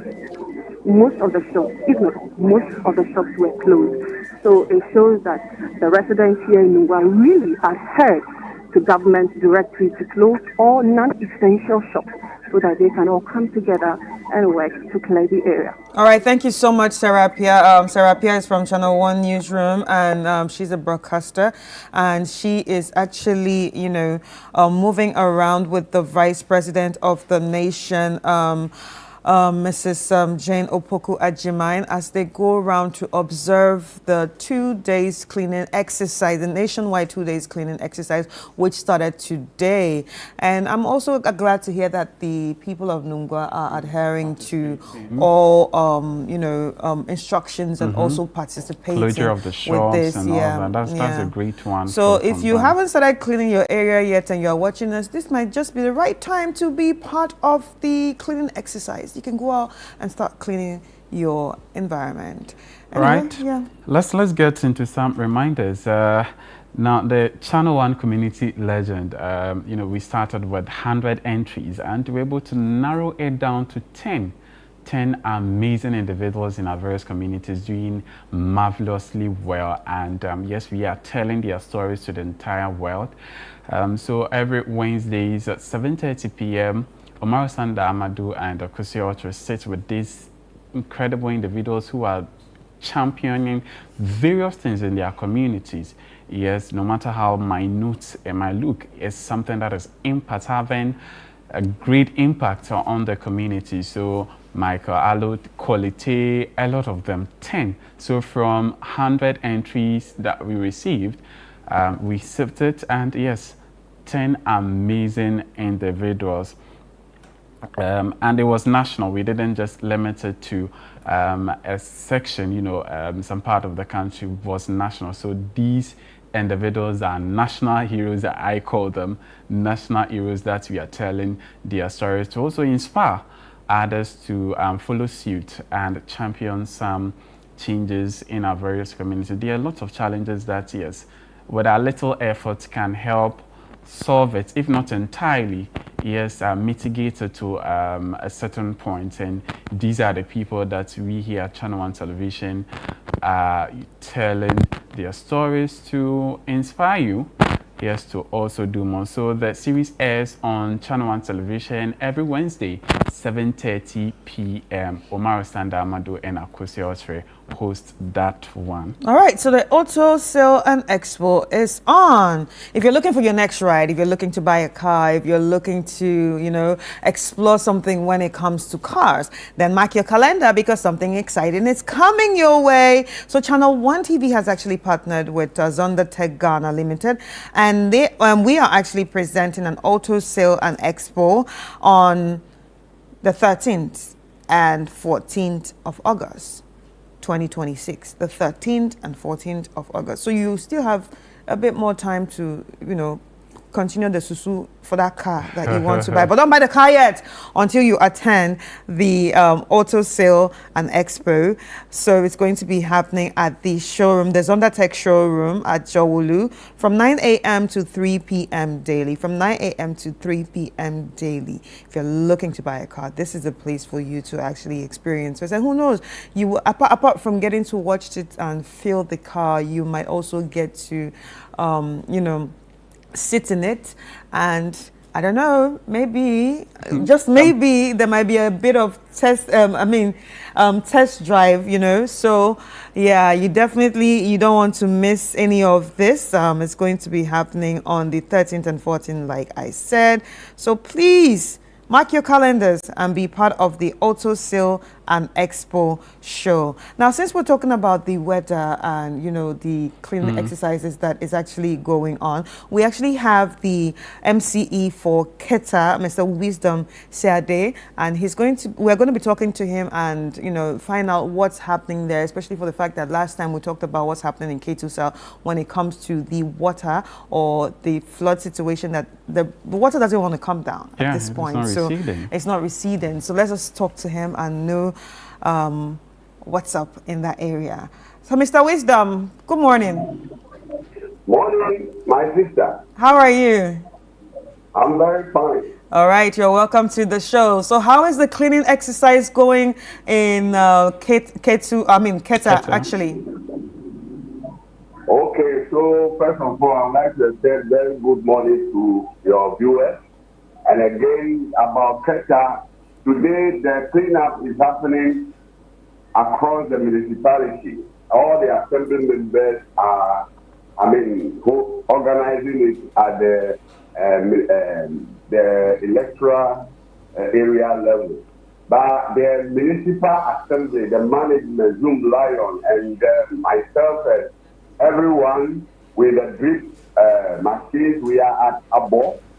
You know, Abo, we have located our 24-hour economy market at Abo. So we move the people to a new place. And the area is a bit messy. We have to move there and clean everything. So we chose Abo strategically to do to supervise. So the municipal sanitation officer, environmental officers, they are all there. Everybody from the municipal assembly, we are here. The regional minister visited and just left and brought some washing boots and some free barrels and things to us as a donation. So that is what is happening now. Tomorrow we'll continue and remove the gutters and the gutters, and we make sure that we dig the drain to avoid any other flooding in Abo. All right. We know that the Volta region is actually one of the cleanest regions in the country. So how are the people participating with this exercise? I mean, the people are excited, especially when the regional ministers show up.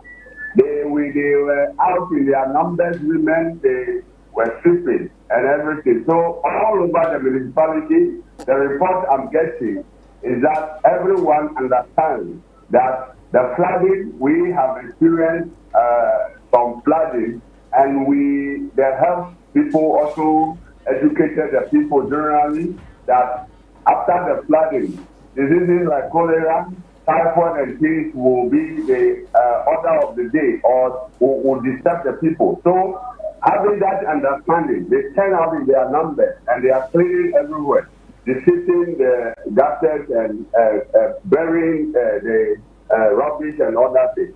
Yeah, that is what is going on. So everything, the people are excited about the program.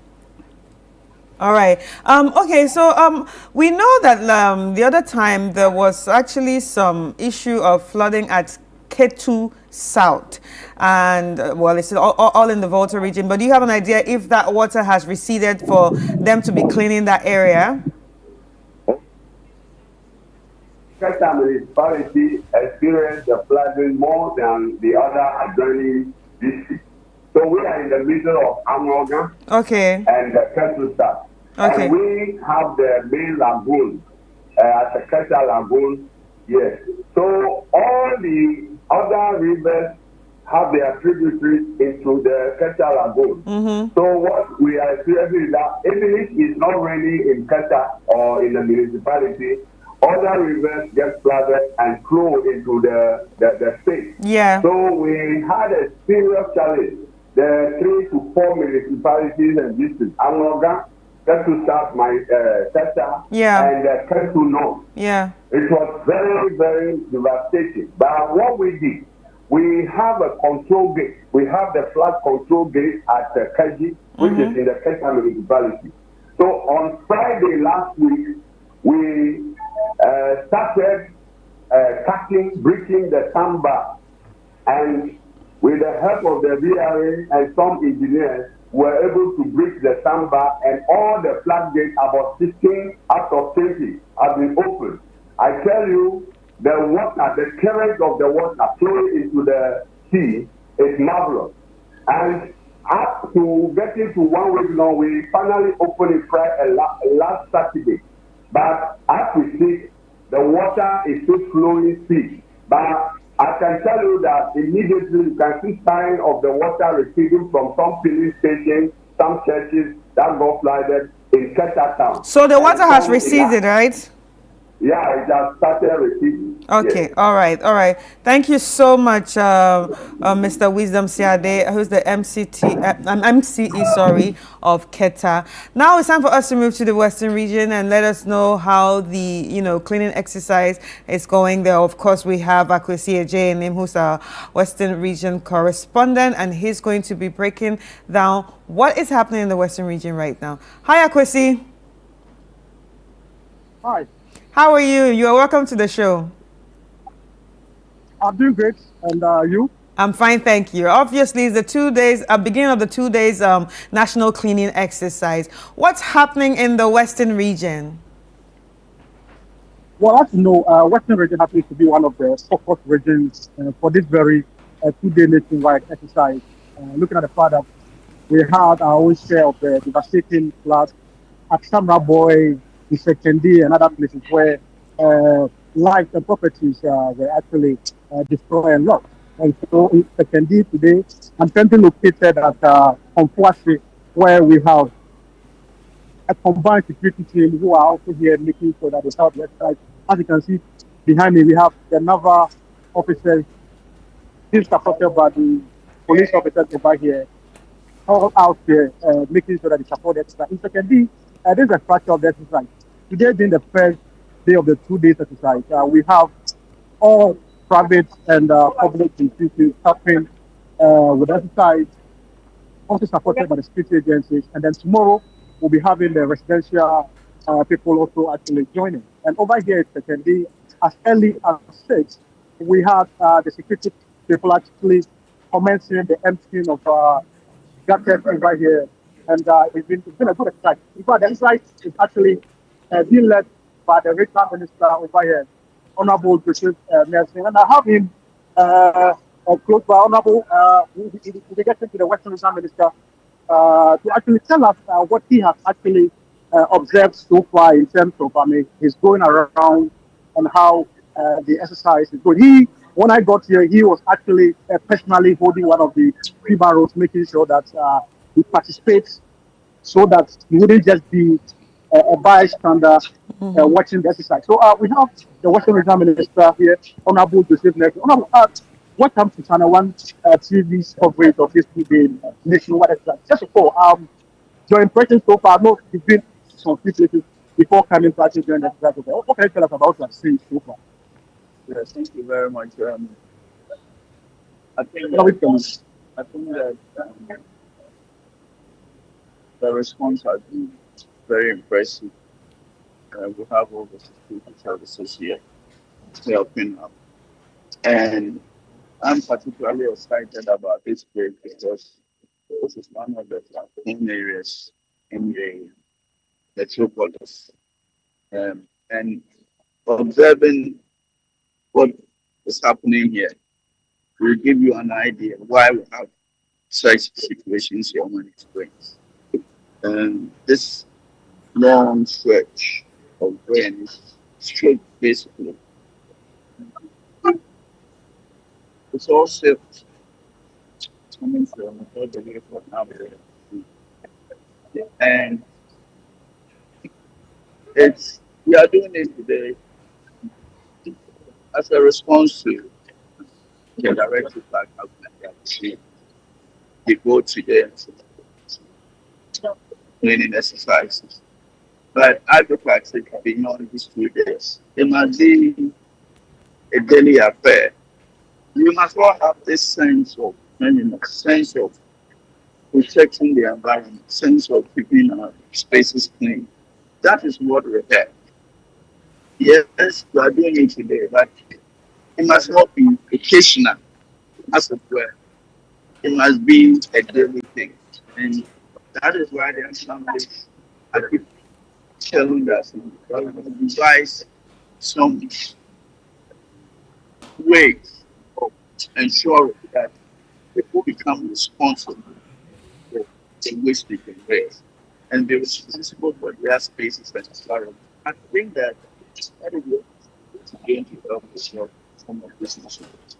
And then the other thing I need to mention is observe that you look at this stretch, it's not easy to assess the brain fluid because of this.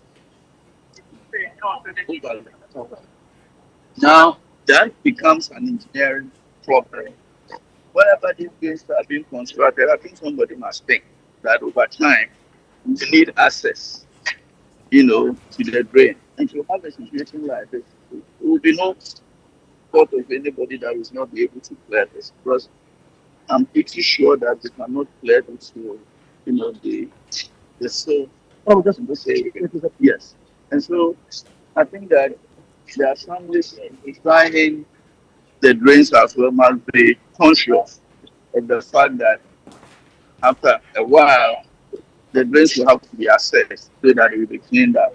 And if you cannot assess it, standing here, I see some of the officers helpless really because they cannot reach, the silt down there. And that is what is creating the problem. You see this water stagnant. Normally it should run through up to the discharging, but it's not going through because of this very problem here. So I think that the engineers will have to come back, the assembly will have to come back and create some spaces in here so that access can be had to be able to free get it so that it's generally I think that there is impact to the field. You see the weather changing. Don't be surprised if the rain comes down. So, we are in it, and I believe that tomorrow will also be important. Honorable, beyond today and tomorrow, the issue of Magellan Process has actually also come into the picture. When it rains, tricycles are not able to access the place because of the muddy road. And again, the management of the place is a concern. What is the plan to make sure that the landfill site is accessible and useful to the assembly whenever waste is collected?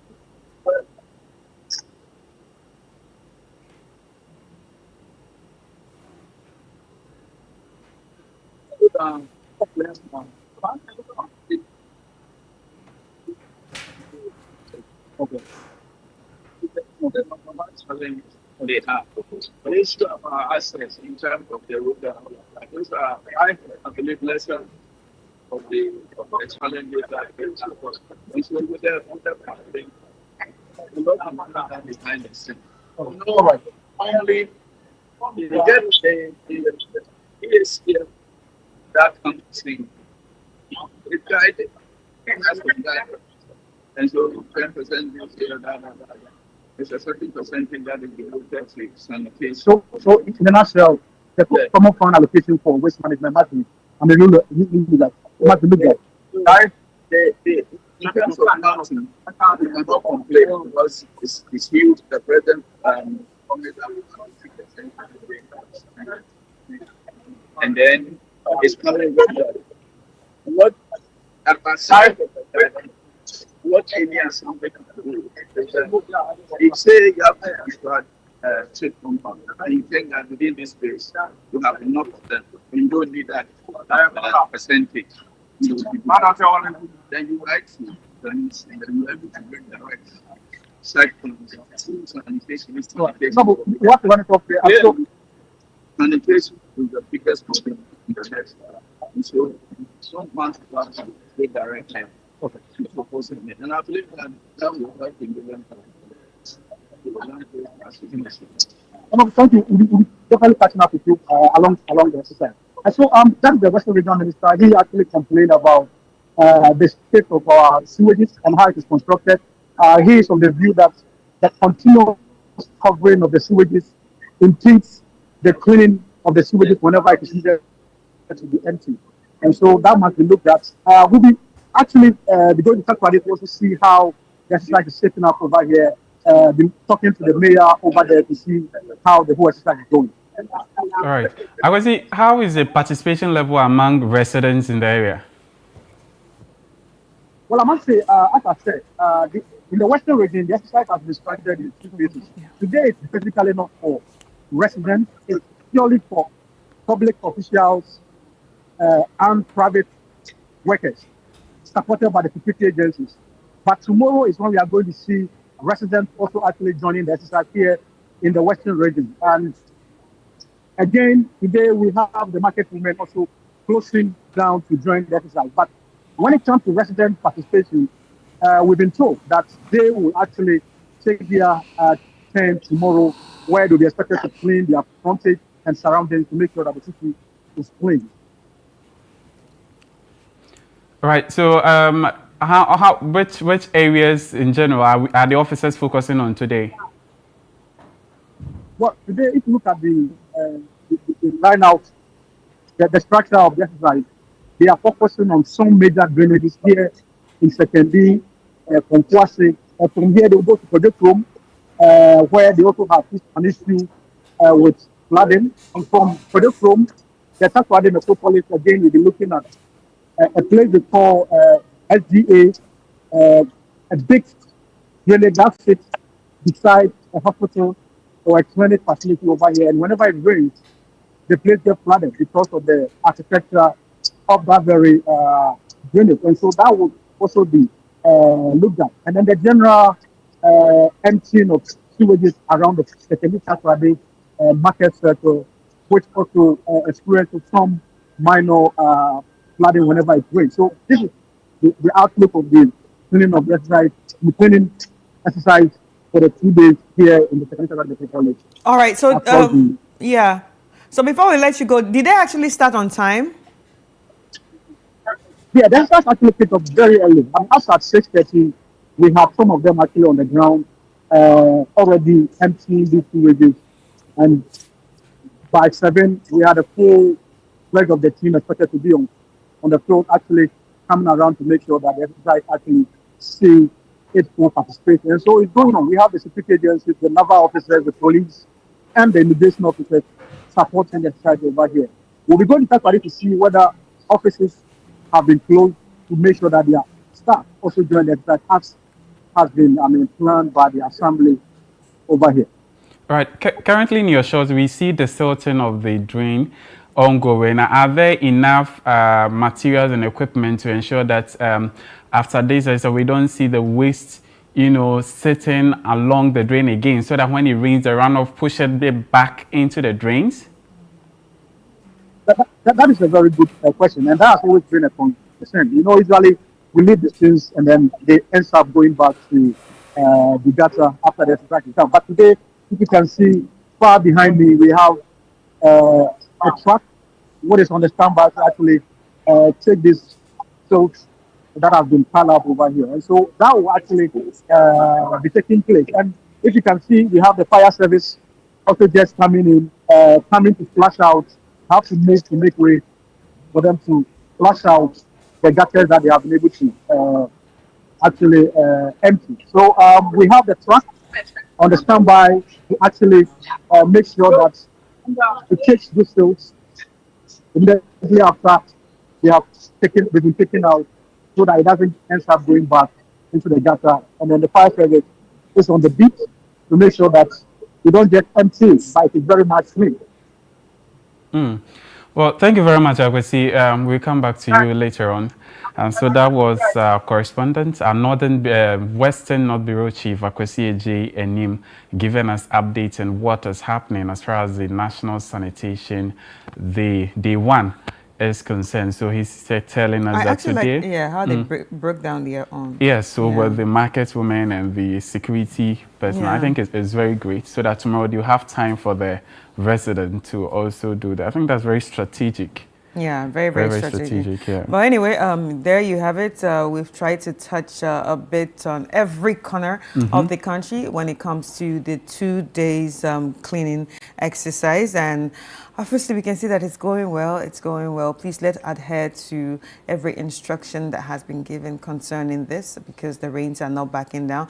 If the rains are not backing down, we also should not be backing down in, keeping our environment clean and, finding roads and ways for the water to actually flow when it rains, because you definitely cannot stop the rain, but we can stop the impact.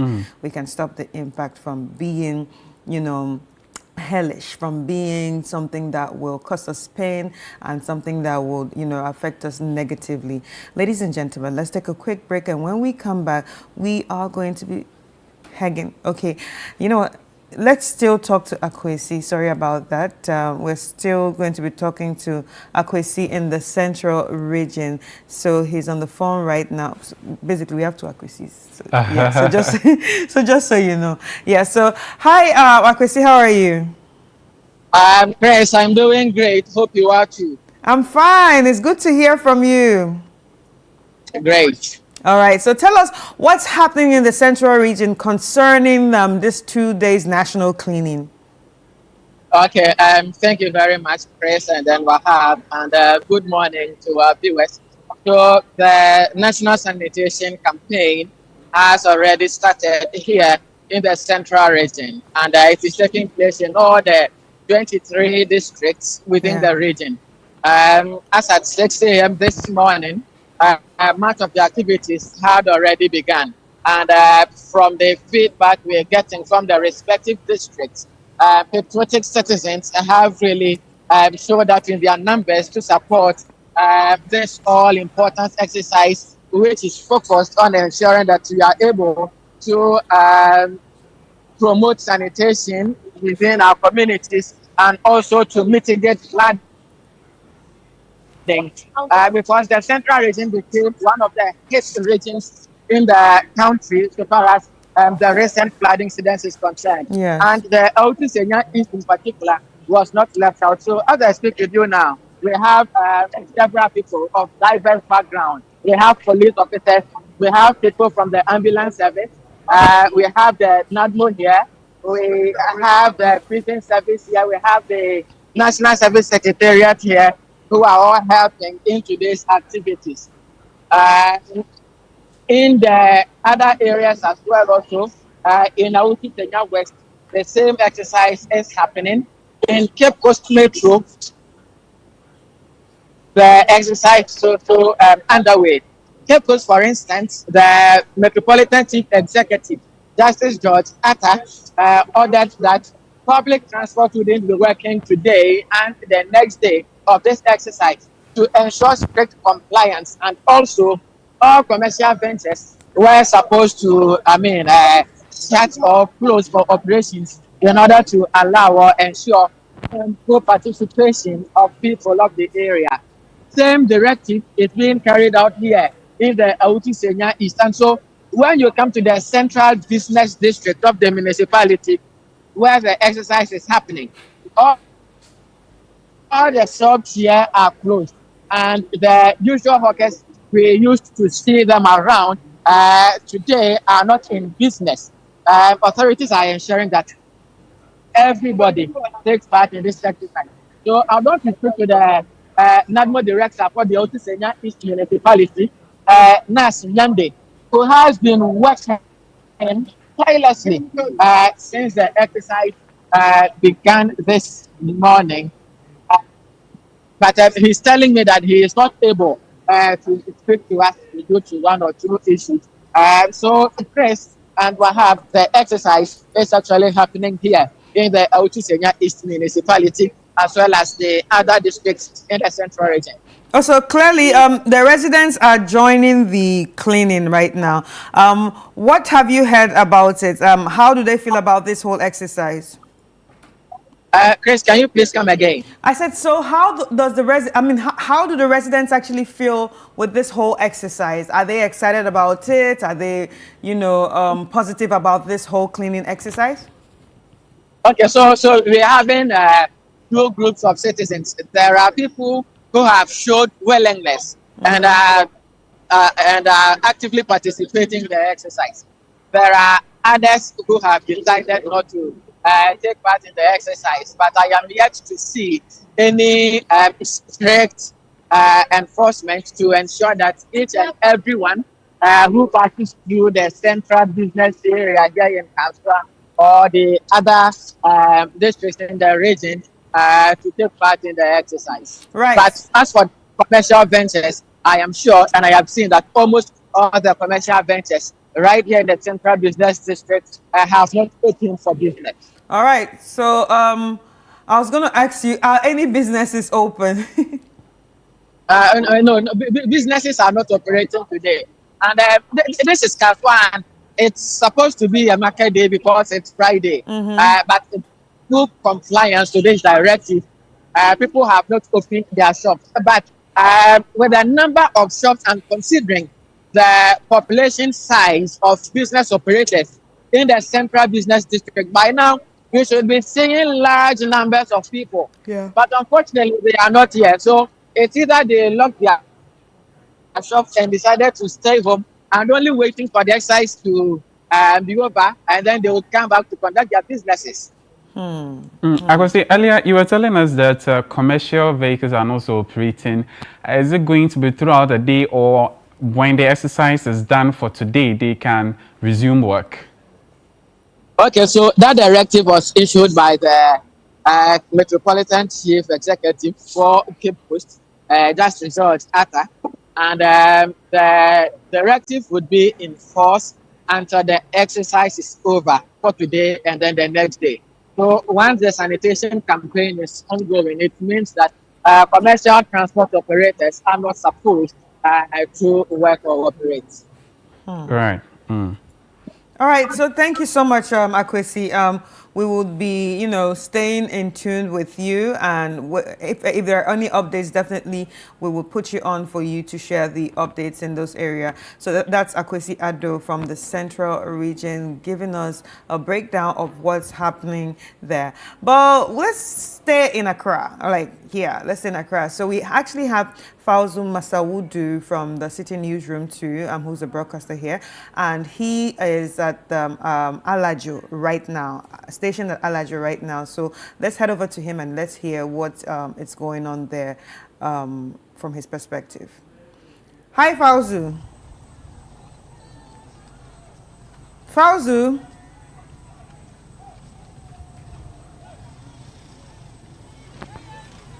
Right, one of the hardest hit areas in Accra, Alajo, because of that drain there, and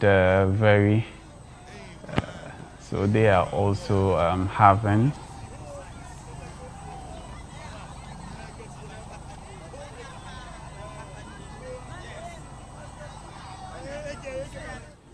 Wow.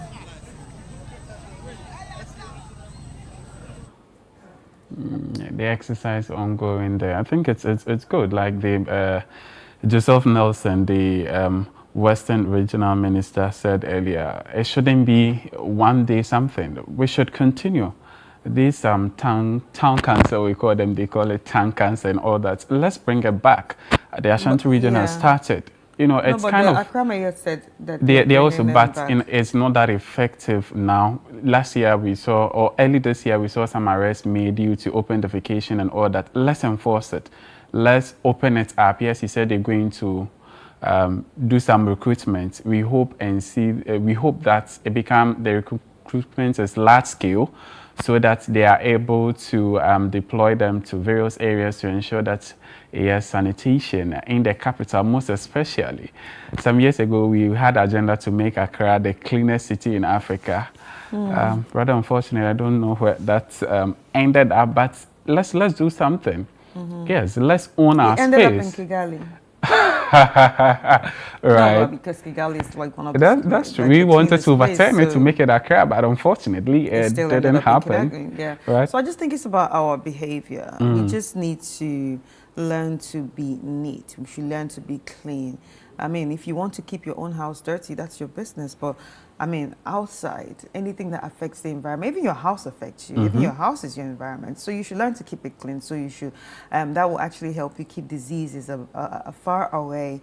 And yeah, I feel like this exercise is a good start. And like I always say, I want it to continue. And it shouldn't be a nine-day wonder. Just flash between our eyes, and then that's it. And then everybody forgets, and then go back to bed. And then next year we come back to talk about this again.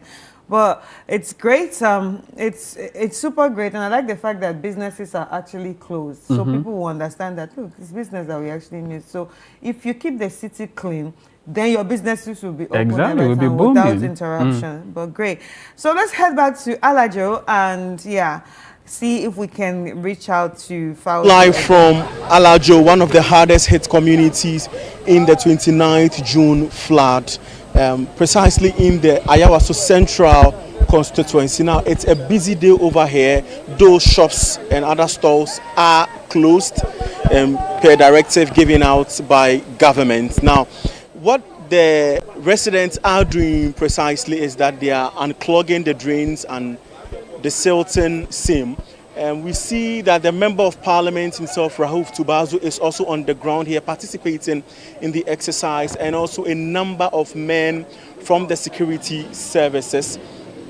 It is instructive to note that this National Cleanup Exercise Day will be held in two phases. The first, which is today, being expected to be championed by the MMDCs, members of parliament, security services, and what have you, while tomorrow will solely be driven by residents. Now, we would want to get closer and possibly engage some residents around here to gauge the mood and how the exercise has been so far. Good morning. Good morning. We are live on Channel 1 TV. Okay. Yes. Good morning. Yeah. Nura, when the flooding incident happened, in the aftermath precisely, I was here to engage you. You are one of those who toll of the downpour. Tell me what the situation has been today and what really the level of participation for today's exercise has been. Oh, so far, you came here the other time. We are still on it. We still thank God. But today's exercise, it's quite going on well. Everybody has come out. Everybody, all the stores, you can see everybody's out to support in everything that we are doing. All the cleanup exercise and so far it's good. We are good. I mean, we also see that some, refuse or waste have been gathered, around the drains. Yes. So I think it's today. They are taking out the garbage or rubbish from the gutters and all stuff. So they are putting it here. They said they will come and then they will clear all the garbages on the street, the gutters on the street. So far, we are on it. So I encourage everyone to come out. If you are in Alajo and the surroundings, please come out so that we can join hands and do this exercise peacefully. Yeah. Okay. All right. Thank you very much, Nura. So that's one of the residents. So we'll go closer and possibly engage the Member of Parliament for the Ayawaso Central constituency, Honorable Rauf Tubazu, who earlier I mentioned has also been on ground participating in the exercise and supervising same. So if the camera can't give us an aerial shot, we want to do this really quickly. Honorable, good morning. You are live on Channel 1 Television. Okay, thank you. National exercise day. How has it been so far, and the level of participation by your residents? So far, it's very encouraging. As you can see, there are a lot of people on the street. Everybody's, doing their part to help us clear most of the refuse as you can see on the banks of the road. We've done a lot of the clearing already, but because it was announced yesterday, we have seen that they've brought more out, and we are ready to collect as much as we can. The defense ministry is part of the work we are doing here. The police have also joined us, so I can assure you that today we are ready to work. Honorable, when the flooding issue occurred here in the area, one of the concerns that was raised really by residents is that they lack, waste disposal materials to ensure a proper cleanup exercise. Are you still facing those constraints today, or you have enough resources? We have enough resources, but the distribution has not been done, completely. So you can still find a lot of people who don't have gloves and those kind of stuff. But I assure you that before within the next 1 hour, everybody will be sorted out, and everybody can testify to the fact that the municipal has done. I think the local government has resourced the municipal with all the resources we need. Just left for do is how do we allocate and distribute to ensure that people who take these resources actually come here and help us work. Somebody can come and take it and move away, just for the fun of it. But here we want to ensure that everybody, all hands are on deck. Everybody comes out to support. Look, this refuse, if we are able to clear them, the issue about we are all scared of health scare. If we are able to clear most of this refuse today, we'll escape that, and most residents will be happy. The beginning, you could feel a lot of anger from a lot of people simply because they lost their properties, and at the same time, the properties that had become refuse, it was difficult to collect them because of the turnaround time in taking the refuse to the dumping site. I can tell you that we've improved, greatly. We've worked 24/7, and most of the refuse have been collected, and we are still on it. I'm hoping that maximum by next week we should clear all refuse within the constituency. Is that an assurance? Assurance, yes. Look, I'm here. I live here. I stay here to 4 a.m. in the morning. I joined the night shift in clearing the refuse. So we are on the job. Okay, Honorable, thank you very much. We will engage you again as and when. Yes. Okay, so that's the Member of Parliament for Ayawaso Central, Honorable Rauf Tubazu. As I stated earlier, it's a busy scene here in the Alajo community of the Ayawaso Central municipality. A while ago, just gone by and engaged the Member of Parliament who has expressed satisfaction in the participatory rate of the exercise. We'll get closer and indeed speak to some of those on the ground manning affairs. If you like, good morning, boss. You are live on Channel 1 TV. Yes, please, your name. I'm Simon. Your name? Simon. Simon. Simon, how's it been? Have you? You can say it yourself. Yeah. Have you challenged? No. We've not encouraged it. Yeah. All right. You are adequately equipped because I see you are in gloves, you are in nose mask, and all of that. Yeah. All right. Thank you so much. So that's Simon, one of the residents here on the ground, ensuring that they also contribute their quota in what government has described largely as a bold step in mitigating the country's, flood menace. We know that the June 29 flood and claimed at least 13 lives in some communities across the country, with the Greater Accra region being the hardest hit, and this has prompted,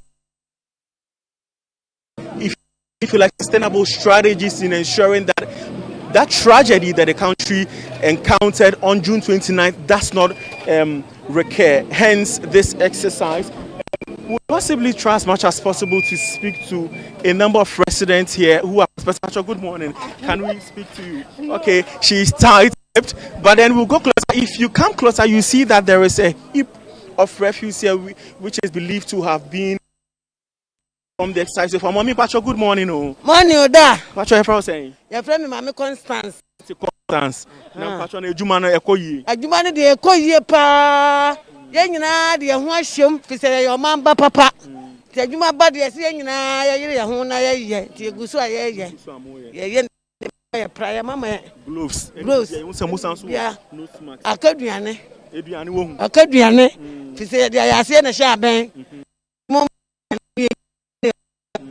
Yengina Samatu,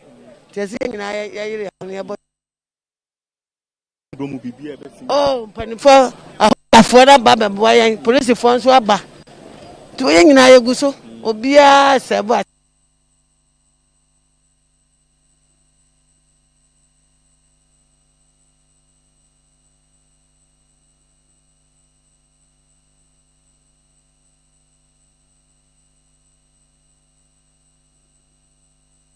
So that's very great. Yeah. Mm-hmm. But I really like the fact that it's all hands on deck. Mm-hmm. Especially with what the last woman Fauzi was engaging said. Akedriane. Many food. Yeah, but I like the fact that he said, "Oh, they are all we are all citizens, so they are they are coming on board to support the exercise. After all, it's for our own good." Right, it's for our own benefit that this is happening, because Aloja is one of the hardest hit in this whole flooding incident. All right, so I think Fauzu is back on the line. Hi, Fauzu. Okay, the line has been fluctuating and we've lost him again. All right, so. It's yeah, we hope it goes on smoothly. The weather is now changing a little bit over here, and we hope it doesn't rain to disrupt the exercise. Yes.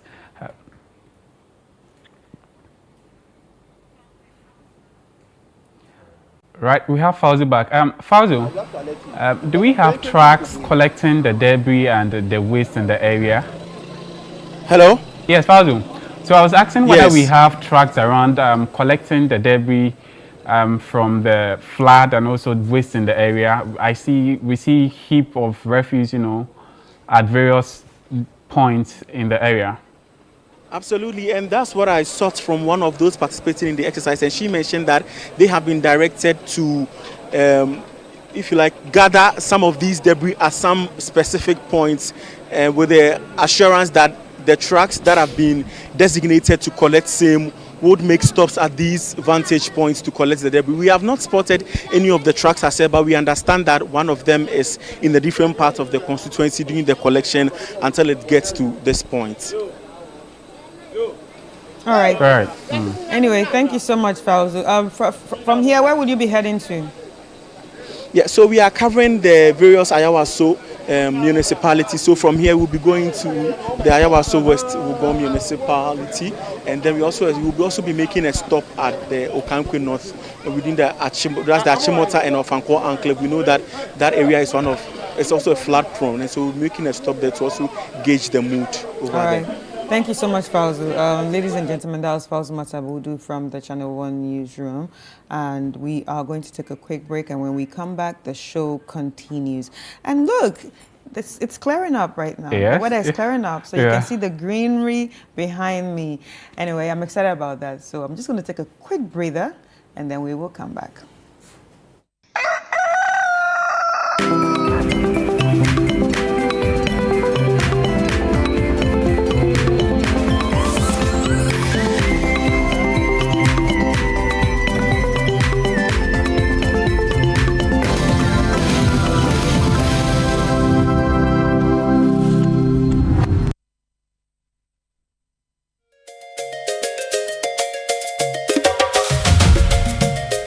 Accra, get ready. The Stars are coming back to your city. This July, the 5th All-Star Festival takes over the University of Ghana Stadium for a full day of football, entertainment, business and family fun. Meet your favorite stars at special fun engagements and clinics. Shop from hundreds of vendors. Enjoy performances from top entertainers. Connect with sports and business leaders at the Sports Business Series. Then witness the main event, the star-studded All-Star Game, featuring international football stars from Ghana and beyond, from 10 a.m. until the after party. More than 10,000 people will come together for the biggest community football festival of the FIFA Football World Cup season. Tickets are just 50 Ghana cedis, with VIP going for 100 Ghana cedis only. Available now at eagletickets.com. For more information, call 0531 533 563. The All-Star Festival. The stars are coming. Be there. This July, get ready for stories that will make your heart race. From love and passion to secrets and lies that can ruin everything. Catch the sizzling episodes of Sins and Roses at 4 p.m, Domenica Monteiro at 5 p.m, Be My Sunshine at 6 p.m, and Avenida Brazil at 7 p.m, Central African Time. Only on Novelas Plus, Channel 133 on DSTV. Every day, we make choices. Some big, some small. What would you be doing today? I want this or...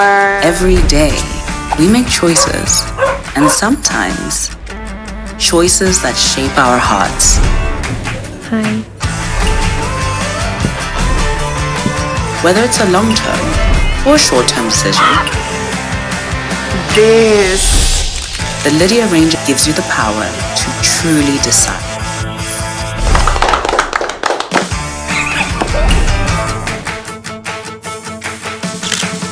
With Lydia, you truly decide.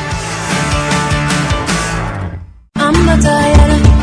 Get ready this July to step into a world where culture meets commerce, ideas turn into opportunities, and Made in Ghana takes the spotlight like never before. Welcome to the Northern Business Fair 2026. For 2 powerful days, the Jubilee Park will transform into a buzzing hub of creativity, innovation, and enterprise from the Savannah, Northern, Northeast, Upper East, and Upper West regions. From beautifully crafted products, innovative packaging, fast-growing local brands, and indigenous corporate bodies, every stand will tell a story of passion, resilience, and growth. This is not just a fair, it's a full experience. It's a place to discover, a place to connect, a place to grow. This is your chance to engage with Ghana's most exciting SMEs, startups, and homegrown brands all in one vibrant space. Dates Saturday 25th and Sunday 26th July 2026. Venue Jubilee Park, Tamale. Time 9 a.m. to 6 p.m. daily. Are you ready to showcase your business to the nation and beyond? Call 0205 973-973 now and secure your spot. Don't sit on the sidelines. Be part of the energy. Be part of the story. The Northern Business Fair 2026 is powered by Channel 1 TV with support from City FM, and it's proudly sponsored by EcoBank, the National Petroleum Authority, and the Ghana Export Promotion Authority.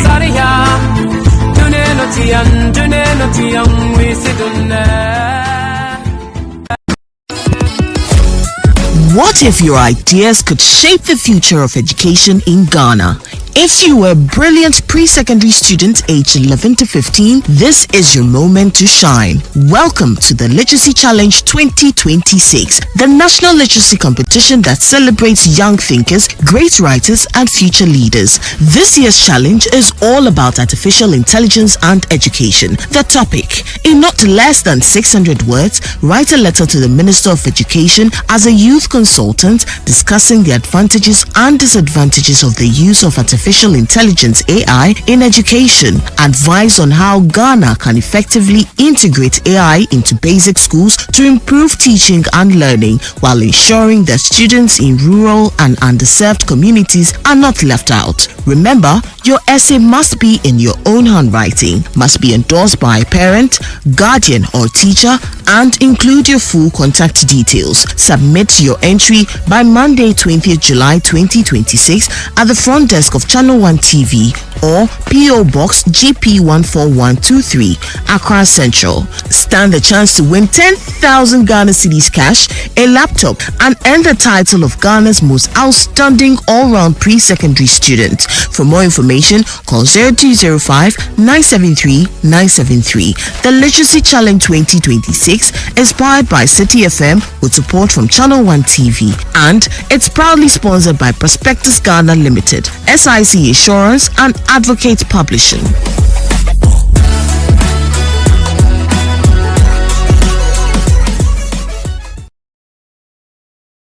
This is where stories rise, where strength speaks, and legends are born. From hundreds of entries, only 10 emerged as the 2026 Channel 1 Community Legends. You're 14 years, you're among people who are... my name is Daisy Mina Entry, 32. The someone who is from Western North, Sevi Adofa. We have it that wherever you travel to, home is home. 10 legends, 10 inspiring journeys, one platform. From struggle to success, from purpose to impact. Hear their remarkable stories. In a place where almost nothing is available. I have a foundation called Grace on Duty Foundation. Whatever they are going through is part of the struggle. That should even give them the motivation to learn. Because I'm a game changer wherever I go. Tune in every Wednesday at 7:30 p.m. and be inspired by the people changing lives in their communities. Only on Channel 1 TV. Channel 1 Community Legends. Real people, real impact, real inspiration.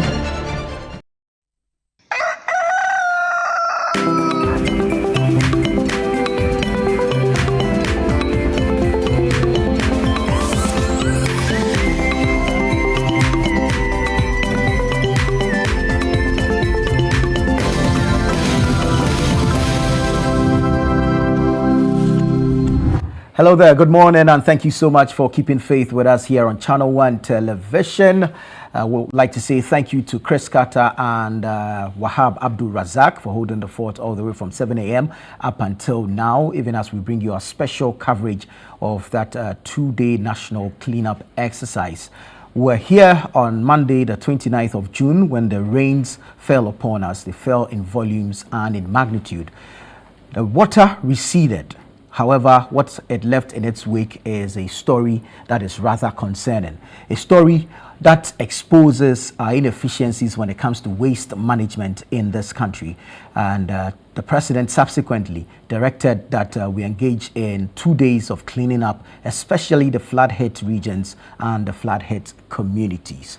Some affected persons are still counting their losses. However, life must go on in order to prevent a possible outbreak of cholera and other health-related risks. So today, we've dedicated airtime to bring you a special coverage of that cleanup exercise as directed by the President. Now, even before I introduce my colleagues in studio, let me take you to Chado. Our presidential correspondent, Akusia Ochre, is joining us live. Hopefully, we get to see and hear what the President is up to within those areas. Akusia, good morning, and thank you so much for joining us. Thank you very much, Nana. So not so a bright day.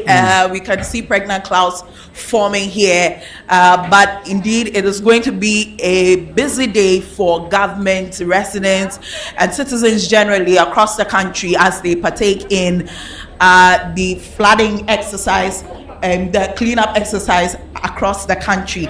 This exercise follows one of the worst flooding recorded in recent years, and the June 29 floods that claimed lives, displaced families, and affected more than 7,000 people. And so in your shots, you can see President John Dramani Mahama, who is leading government in this particular cleanup exercise.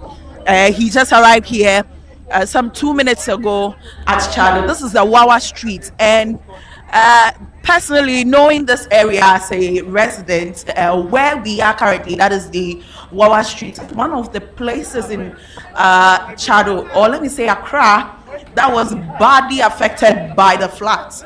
And so this particular visit by the President is very crucial. Now, Nana, before this cleanup exercise, there was a preliminary survey of key areas in Accra that was, spearheaded by the post-flood mitigation committee set up by government. Now, one of the key things they looked at was surveying some key places, mapping out where the problems could be, what exactly could be done to mitigate the flood anytime we witness that. And so the committee, one of the things they also recommended was the silting of drains, and also weeding and all sort of activities that they deemed fit, that if residents partake in, we are going to see some improvement when it comes to flooding across the country. And so in your shot is President John Dramani Mahama, of course, who I said earlier on is leading government in this exercise. And also there's the head of the Jospon Group of Company, that is the Mr. Siao Ejapong. That is from right. And then there's also the Greater Accra Regional Minister Linda Oklu, and then a key member of the anti-flood task force, that is Stan Dogbe, who happens to be the Deputy Chief of Staff in charge of government, in charge of the government operations. And so that's what we see in your shot. The President is being briefed about what the exercise is all about. Of course, the military, the Ghana Armed Forces is a key member in this cleanup exercise. They have been here since as early as 6 o'clock, being on the ground, desilting drains, removing filth from gutters and all that. So you see the President taking charge, holding the shovel and scooping some of the litter and the mud from the gutter into the humor.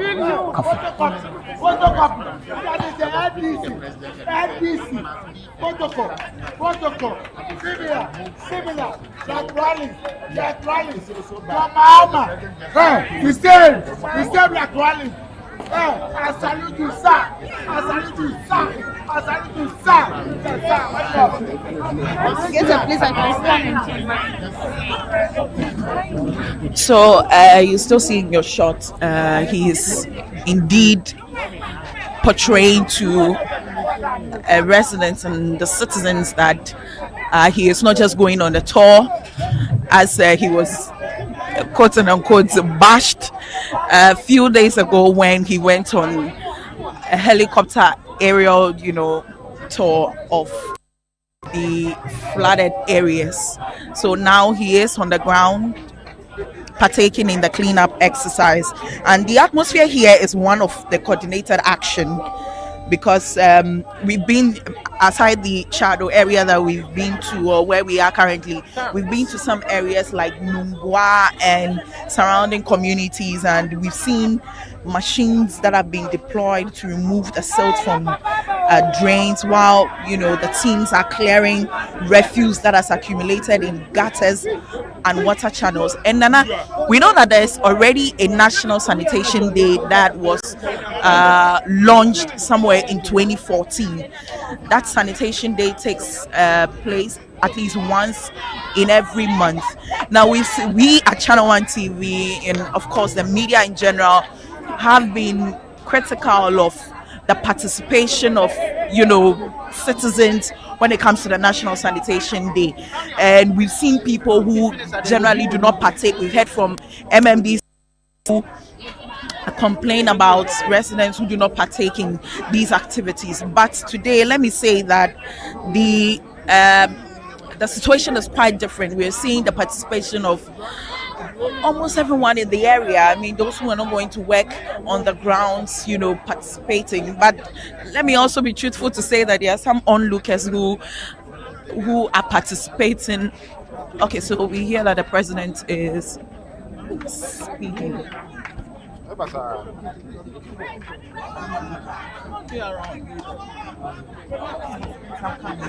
You can't go. There's no way. You can't go. So is that the only place you can pass?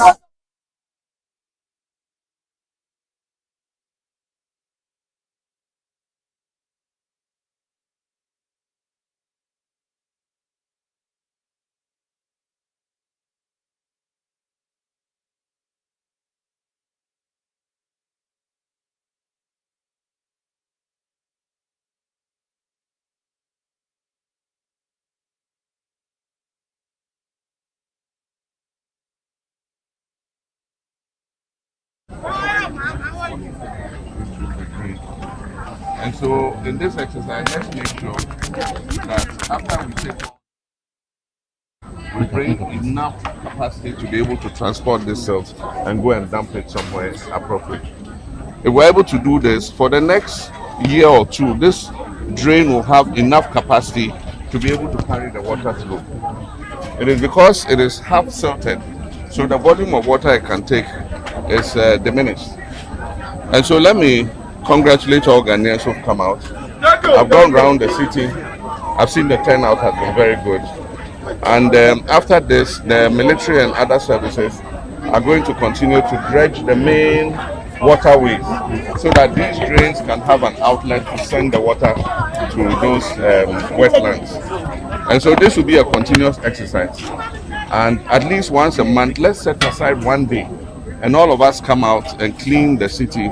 And with the help of the waste management companies, we'll be able to keep this city clean and also free of flooding. So thank you everybody who came for this exercise. Thank you. Is your microphone?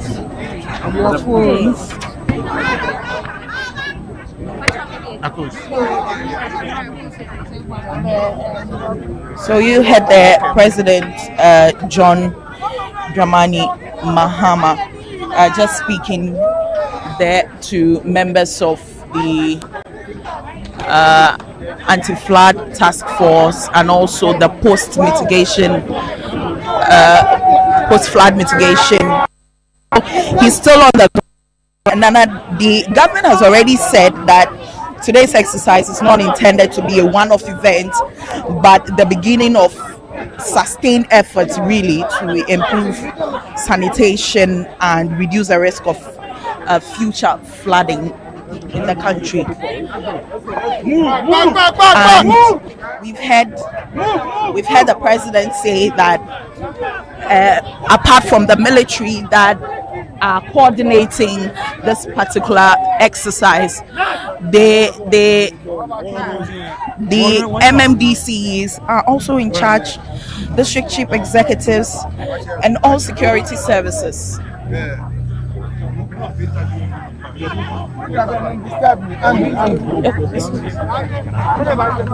problem is here. The problem is here.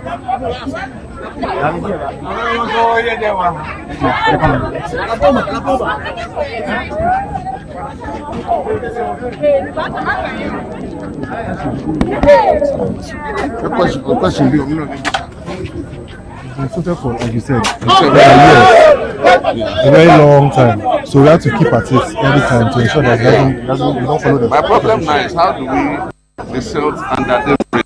Yes, it's very small. Fortunately, we have a group of young guys who are able to go under. So if you're able to desilt to the lowest level, they can desilt. You have a long shovel as well. Go under and then move it as well. You can have a free flow of water. Because now you can see that it's flowing It's flowing this way. Yes, please. Yeah. So, His Excellency, moving further, asking the MC for the area. So, the president is still paying critical attention to the work that is being done by the military together with the Ghana Police Service on the grounds. Of course, the Greater Accra Regional Minister is also on the grounds to also ensure that what has to be done is being done. The expectation from government is that beyond today's exercise, residents will also, play a critical part by avoiding indiscriminate dumping of course, we had a president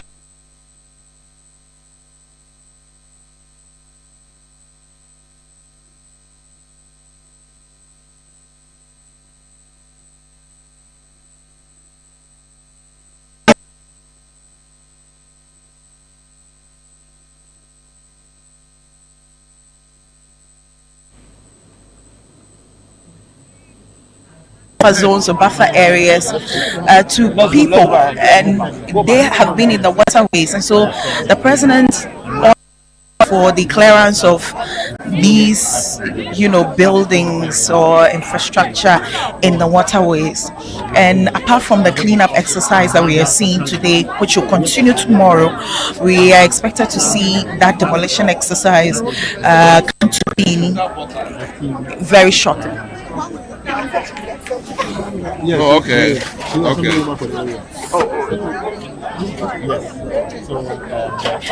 For now, the cleanup exercise continues here.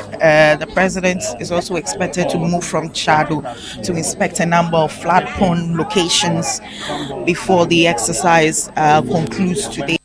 Tomorrow, it continues. We've seen key, government players apart from the president. We've seen the vice president. We've seen members of parliament who are on the grounds as well, taking charge of their areas and ensuring that the cleanup is ongoing. Like I was saying earlier before the president started speaking, noticing the sanitation day and its participation recently, we've seen that it has been poor engagement from the side of residents.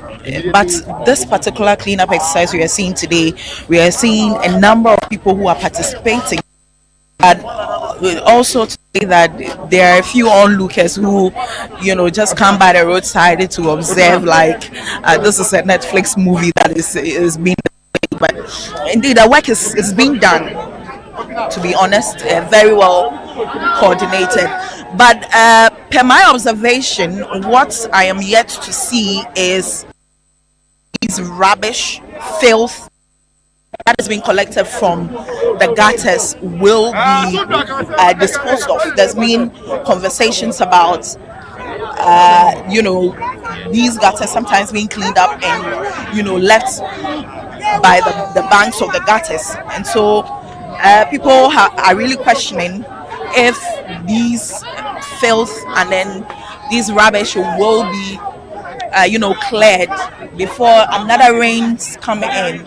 So we are still at Chado. Where we are is the Wawa Street. The president is taking the tour and participating in the cleanup exercise in the area. Let me also add that the president is also a resident of Chado. He lives in Chado, and so I mean it's just prudent to see him start from his area and then move to other communities where he was visiting. Heavy security on the ground.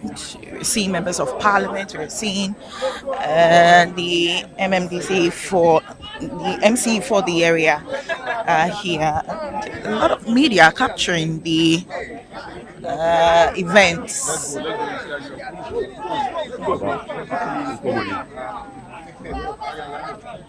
And where we are walking towards is a gutter that the Kojo River passes through. The Kojo River is one of the key factor of the flooding incident that happened here at Chado. Apart from the rains that brought the water, we understand that the Kojo River has not been dredged for a very long time, and when it rained, we saw you're a resident here. What can you tell me about the Kojo River and how the flooding incident happened recently? Okay, the rain started Sunday morning around 1 o'clock and continued raining up to the following day, Monday. Then it started flooding around here. So we stay around here. We know what we call a NADMO. We call NADMO, 49 people to come and rescue us. So those who live around here, it's only an excavator who came and tow their vehicles, because you can't move car from around here. So what you are saying is that all the people we see in this area, including the buildings, the mansions we are seeing, were all affected? Affected, everybody around here. Okay. Everybody was affected. Okay. The cameraman is a bit far from me, trying to capture the president's walkthrough in the area. But from where I stand, I can see some houses. Sorry. One of the former ministers. Yes, we understand that one of the former ministers is here. We are here to know which person exactly that is. But I can see a number of, wooden, like the debris really, that have been swept from the homes and are by the roadside. About 3 years back, this area there was no building. About 3 years? Yeah, 10 years back there was no building around here. So it means that these buildings sprang up recently. He accept us. What do you call it? As Ramsey's hut. So when the water flow, come and stay here. They later go back. But now people have money, so they come and fill here and build. So this is the river. Okay, so this is the Kojo River, we understand. So like I was saying earlier, one that has been identified as the major cause of the flooding that happened here in Chado. So we're just trying to, so there you see the rubbish that has been swept all the way into the river. So we just try and get close to the president, so when he speaks we can capture. The water that comes here is a lot. Yes. It's a lot. So this is the main drain. Yes, this is the Kojo. Yes. Kojo. That also fits into the Equation Lagoon. Okay. So as it receives that volume from upstream and we narrow it here, the water now has to find its way into the communities through there. But what are these iron rods doing here? So they were trying to build a wall. To build a wall to direct the flow. Yes. But they bend it here so sharp. Yeah. And water doesn't have that. So as soon as it finds other ways, it goes into the community. Okay. Yes. Okay. All this has been encroachment on the stream. So they forced it to 10. And then when it goes, they force it to 10 again. Okay. But we need to come and clear all this rubbish from there so that it can flow freely. Okay.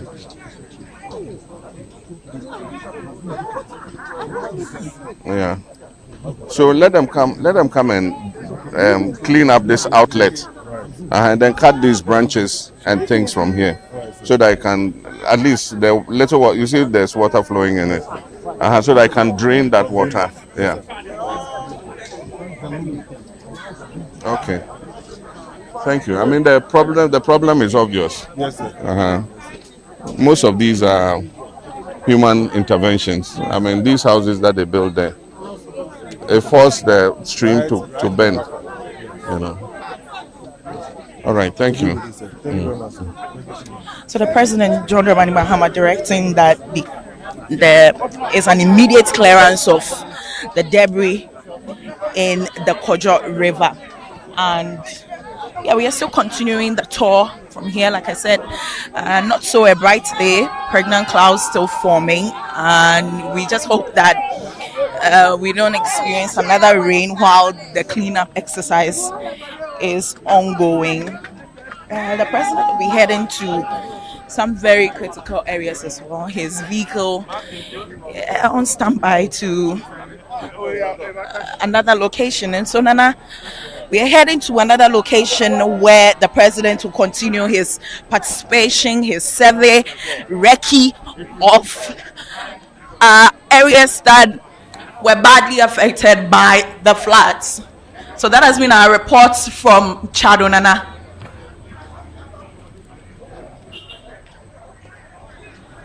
Very well, Akusia, thank you so much. Akusia Ocho is our presidential correspondent in the company of the president. We saw the minister in charge of local government, chieftaincy and religious affairs, Ahmed Ibrahim. We saw the Greater Accra regional minister, Linda Akwili Obenewa Oklu. We saw the deputy chief of staff in charge of operations, Stan Dugbe, among other dignitaries, including the local authorities touring the Chado area, one of the most affected communities during that Monday, June 29 floods here in Accra and in other parts of the country. Back in studio, I'm privileged to have the Chief Corporate Communications Officer for the Jospon Group, Sophia Kujoji, join us. Good morning. Good morning. It's good to have you. It's good to have you. And then we have the head of current affairs here at Channel 1 TV and City FM, Fred Tete Jabado, also here. Fred, good morning. Good morning. It's good to have you. Right, Sophia, let me start from you. We saw the devastation, or if you like, the devastating nature of the floods on that fateful Monday morning. When it was happening and when you were seeing all the reports, as someone who communicates for a leading waste management company, what thoughts were running through your head? Thank you very much, Nana. So I remember that day around 4:30 a.m. It was as if somebody was pouring water behind my window. So I opened the window. I was like, whoa, is it rain? I got scared because the rate at which it was coming was quite scary. And then as the story started coming in, I mean, I started making calls to some colleagues and receiving messages. I was quite sad, very sad.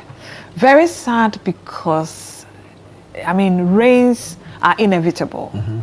Flooding, yes, even the advanced countries do have flooding.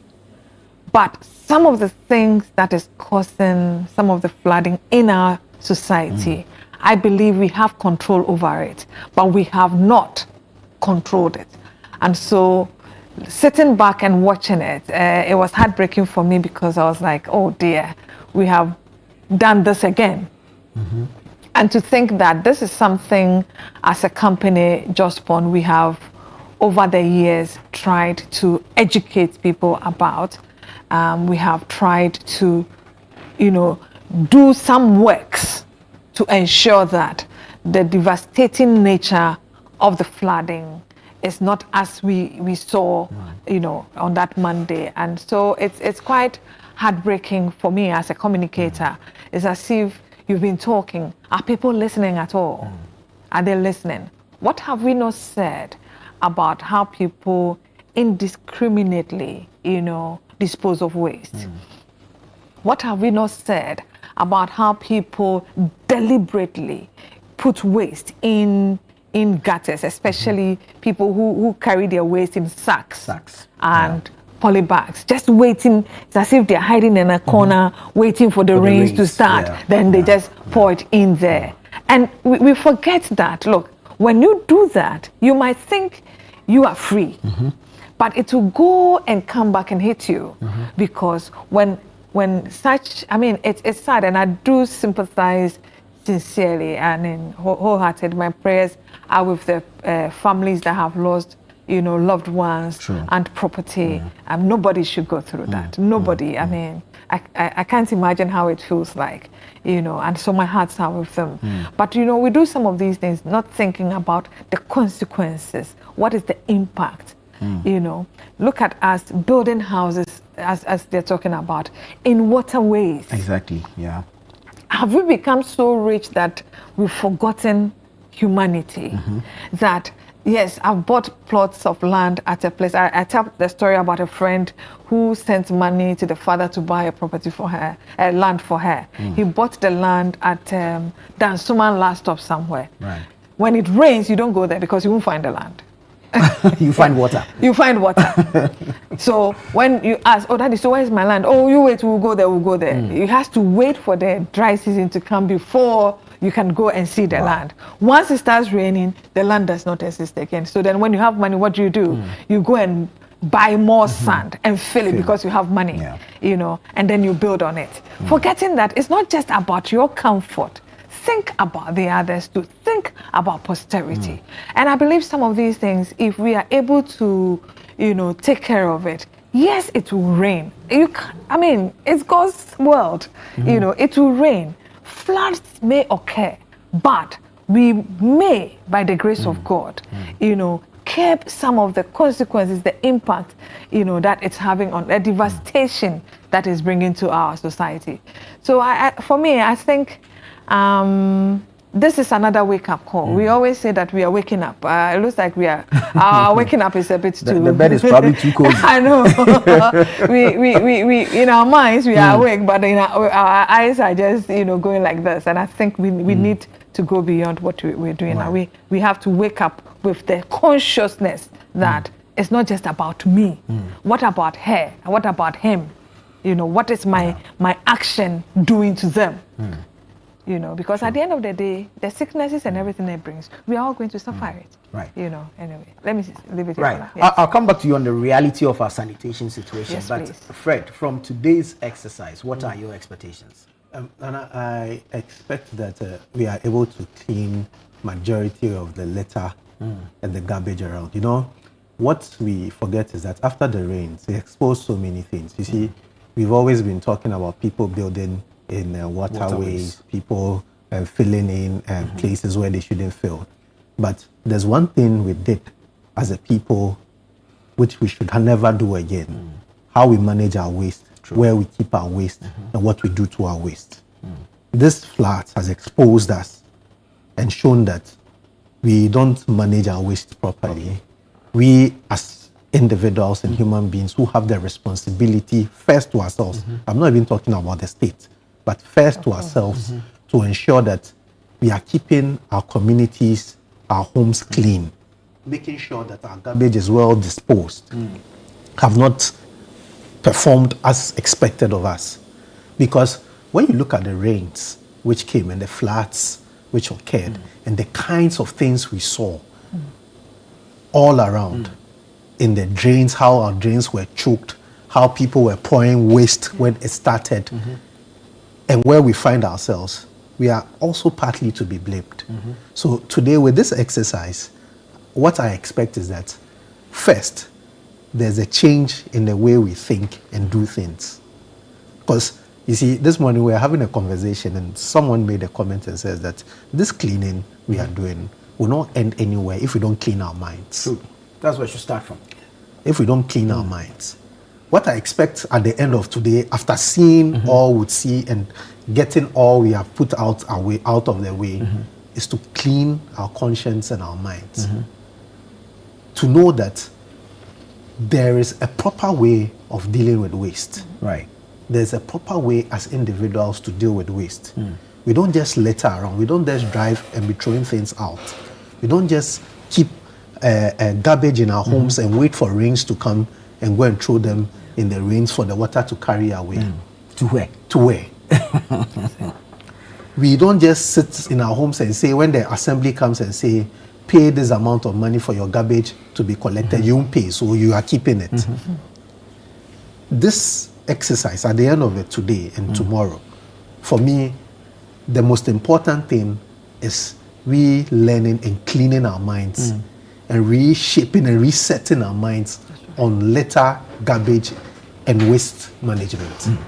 Very well, very well. So back to you. What's the reality we have to deal with as a people when it comes to sanitation in this country? So the reality we have to deal with is attitude. Attitude and law enforcement. Right. Because, as he said, if people do not change their minds, right, we will clean and clean and clean. I mean, we've always pulled out newspapers about how in 1963 there was a cleanup exercise in Ghana. Our former president, late Jerry Rawlings, entered into the gutters to clean with us. Yeah. President Kufuor did his bit. Late President what's his name? Late President Atta Mills did his bit. President Akufo-Addo did his bit, even created a whole Ministry of Sanitation. Our president now, His Excellency John Dramani Mahama, has started. He's revived the National Sanitation Day and all. All these are beautiful. But if people do not change their mindset, until people come to the realization that, look, this is not the place for waste. It has to be in a bin and it has to be taken to the properly designated place for it to be disposed of. We will continue to have this conversation. You know why? Because people will even ask you about, where do you want us to take it to? You keep it where it's supposed to be. There are those who are responsible for collecting it. And then don't let us forget that MMDAs, one of their core mandates is waste management. So when government calls on them to take care of that, he's saying the right thing. But as a people, we need to come to that consciousness that we have to. Now, one of the things people also talk about is, when I'm in town and there's waste, where do I put it? I remember at a point we even had receptacles along the streets. Where are they? Where are they? You see, my challenge with us is that we are not very deliberate about doing things. We love to see the beautiful things that others are doing, but we are not intentional about doing. We talk about Rwanda and places like that. What they do is that there is proper enforcement of laws. Yes, because people have been told to dispose of their waste well. But it's not everybody doing the right thing. I don't think comes naturally to people. Everybody wants to be free. Oh, let me just do what I feel like doing and all that. And what do I feel like doing this morning? Just hitting you with this. So should I go ahead and do that? Once I do that, there should be somebody that says, no, yes, you want to do that, but you don't have the right, because he also has his freedom to protect. You know, so waste management, we are doing so well in terms of sanitation. And I must say that even though we complain so much about some of this is some of the things that have won Ghana such recognition in the world. Global recognition for our sanitation. Why? Because for us to get to this point, there was a sustained way of maintaining, the environment. Yes, there's been a break, which has also affected us a bit, but I think that the most important thing is, what do we as a people, until I see it as my personal responsibility, he spoke about it. Until I see it as my responsibility, you see it as your responsibility, then individually we take it to our homes. Then in the home, every house sees it as their responsibility to dispose of waste in the right way. And then from home, we go to our offices. From our offices, we come to society. Then together, we can all say that we have a clean environment. But if we don't, for now, there is so much going on in this space. In fact, waste management has even moved from just waste collection to waste transportation, to waste treatment into various levels. And so we have moved waste management from that linear concept to a circular economic concept where we are bringing value out of waste. But do we as a people appreciate the fact that waste has moved beyond just disposing of it into a valuable resource that can be used and reused to build our societies? So we need a lot of, and you agree with me that, I mean, I always say this, that Zoomlion is one of the companies that does so much public education. So much of it. I mean, there's not a single, it sometimes irritates people. Unfortunately, but you see, waste is a daily generation thing. You can't say that, oh, today we are done, so we are going, next week we'll come back. No, it's a daily generation thing. So we have to keep talking and keep encouraging people, if that's what I should say, if it's encouragement. But you should know that the way you dispose of your waste today will have an impact on the health, not just making your environment clean, but even your health is impacted. And once your health is impacted, productivity is impacted. And once productivity is impacted, our economy will dip. You know. And so it's a whole cycle of stuff that we all need to have that consciousness, you know, to be able to say that, look, for us as a people, for me as an individual, this is what I want to do to help society. And once everybody takes up their role individually, we will be able to then have a cleaner environment. But we have started from somewhere. Sanitation in Ghana, I would say, has moved from one level to another level. We shouldn't allow it to dip. We should just sustain that campaign and let it go and increase it to the level. Today, other African countries are reaching out to us, you know, because they have seen something good that we are doing. Why should we dip? We can only go up, you know. Yeah. Right. I know that we didn't wait for today. Some exercises have already been happening. We even partnered at a point for the Clean Up Accra campaign together with the Ghana Police Service and the NADMO. But looking at the aftermath of the flooding, at what scale are we doing this operation today? I think today's is massive. Massive in the sense that, you know, the president declared it. And when I was driving here, I started smiling to myself. I mean, I saw people really in gutters, you know, cleaning, cleaning in front of their. It's beautiful to see that everybody has heeded to that call and people are doing something to help. What we did initially was just Zoomlion saying that, look, we used to be the ones that are clearing the streets and making sure that these things do not happen. And we did. I mean, look at the work we did at Wager. We sent dredgers there to clear the place. When it rained again, I saw taxis and other cars stuck in sand. And where did it come from? We had already cleared it. This came from where people have put up their buildings. And so it started coming down again. What is needed now? I mean, we have done something. Today's level is massive, and I want to encourage more people to come out. In fact, the Gamanche himself is also on the streets. You know, people should just come out and let's do it. I have seen people all over. Some, you realize that they don't even have the tools. But the little they have, they're doing something. Women are sweeping in front of their homes. It's beautiful. It's beautiful. It's great to see what is happening today. And I'm sure it will continue tomorrow. But it shouldn't end tomorrow. It shouldn't end tomorrow. Yes. Have we had any logistical challenges so far?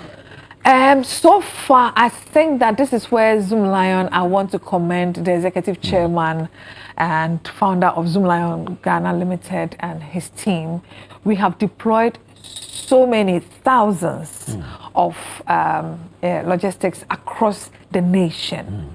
In fact, right now, I'm sure we have built what you're calling a command center at the Ministry of Local Government and J. Planpool, where people can call out. I remember when Akusia was talking, she spoke about her worry being the fact that waste, people are gathering the waste and they're putting it by the roadside. Yes, we are deploying, you know, and trucks and other logistics for them to take care of that. So there are people who have been designated to some of these areas. So once you call them, they'll be able to help you, to go and clear some of this. But Zoom Lion, our contribution to this has been the deployment of major, massive, equipment and logistics to ensure that we are not just talking about as well as personnel. Oh yes, personnel. Personnel. Thousands of personnel are on the streets. Zoom Lion is a subsidiary of Jospon Group, right?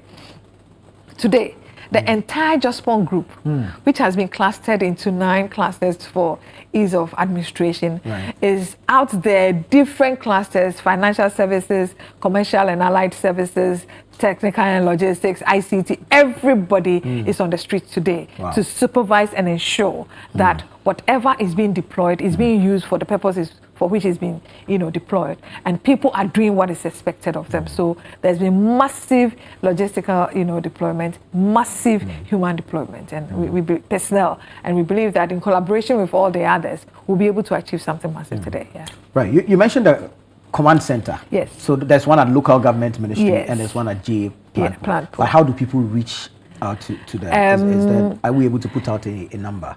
I might have to give you one of my colleagues' numbers who is there, and then he can then help. So, because we had the beauty of it, as I was saying earlier, is that even some corporate institutions approached us to say, we want to be part of this. Can we get logistics from you, to do this? We've had a number of corporate institutions approach us, and it's so beautiful, So we've directed them to the local government place to see how they can receive support from there. But I can give you the number for Abeku Morgan, who can then help them out. If you want me to do that right now. While you're looking at that number, let me come back to Fred. I mean, on a casual look, we can map out some of the most affected areas.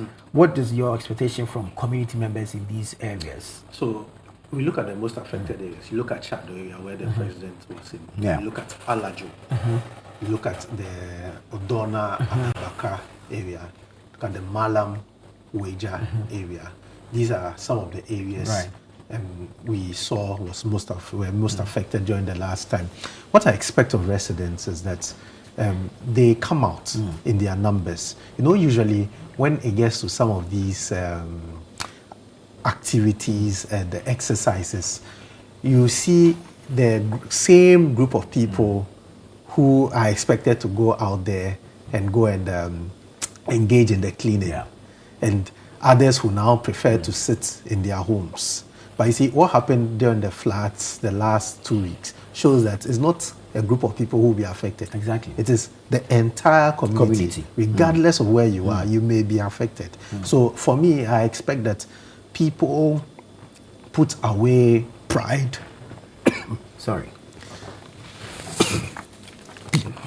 Maybe you can take some water. Well, you're still watching our special coverage of the general national cleanup exercise, which is happening across the country, especially in flood-hit areas. We've seen videos of the president himself engage in the exercise.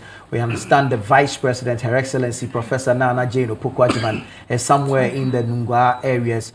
We've seen the government chair in the company of the mayor of Accra within the Agbobloshi enclave, also engaging in the exercise. People from all walks of life, community members engaging in the exercise. And it speaks to that communal spirit that we have as a people. And that's what Fred Tejabano is speaking to now. Fred, if you can land on that. Yes, so people have put away their pride. People have put away all those things and come and join, because at the end of the day, it's a communal thing. It's to the benefit of everyone. You look at years ago, so you look 15, 20 years ago, we used to live very communal. These kinds of cleanups were not strange to us. True. I grew up around Adabaka some years ago, and you could see either every month or every 2 weeks, people come out to clean. Communal labor. Communal labor. People come out to clean as a community. Over the years, we've lost that communal kind of living, where now we live very individualistic, family-based, very nuclear. So everybody is thinking about themselves and forgetting about the entire good of the community. The issue is, once you start living like that, then it means that you need to also start doing things which will ensure that the community is clean. So you are cleaning your surrounding and ensure that you are not going to affect, you're not going to, but we are not doing that. Right. We are not doing that. We want to live very individualistic, but we are also not doing the things which would ensure that living as individuals and smaller families, it wouldn't affect the entire point. We are still doing things, and when people are called upon to come and help in community cleaning, nobody comes, or very few people come.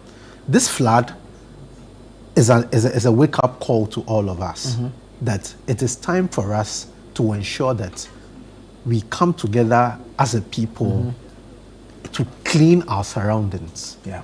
Because you see, there are shared areas in every community. So even though you live you are in your building, you are in a house, who takes care of that shared area within the community? Right. This is the time for us to come out. People should put away everything. Look, you may have so much money, you may have so many cars, but at the end of the day, when there is rain, we saw what happened.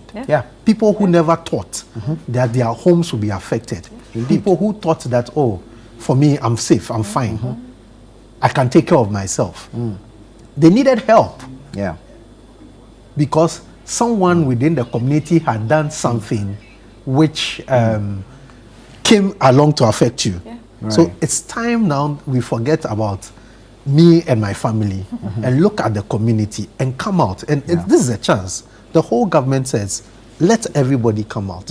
And you see, and I'm very happy because there are a number of people, look at institutions, people are out cleaning. Indeed. So we need to ensure that we all come out to clean. Very well. Let me make a quick stop in the Ashanti region. Taufik is joining us. Taufik, good morning. Thank you so much for the opportunity.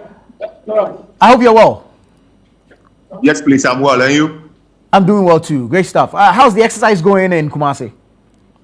Kumasi, the exercise began around 6 a.m. this morning. So far, so good. I will tell you that the exercise is very smooth. That some kind of people are not complying with the directives here in the region. Per our engagement with them, what they tell us is that the Kumasi Metropolitan Assembly have built to provide some kind of tools for them to embark on the exercise. But what I can tell you is that the exercise is very smooth here in the region. Currently, we are moving around with the mayor of Kumasi, Richard Ofori Ajimambwedi, where we are now in the Okoku trading section in the central business district of Kumasi. We visited the Forestry Commission, we visited the Toyota Ghana, and then the other institutions. So if you ask me, most of the institutions are complying with the directive. That the traders, some of them are complaining that KMA has failed to, provide them tools to work. What's the state of trading activities today in Kumasi, especially the Central Business District? Have traders, you just mentioned that some say they don't have the tools to work, but are their shops open? No shops are opened as I'm speaking to you. Most of the areas that we visited this morning, as at before you called, most of the shops are closed. Most of them are waiting for the Kumasi Metropolitan Assembly to issue the directive to open their shops. So most of the shops are closed for now.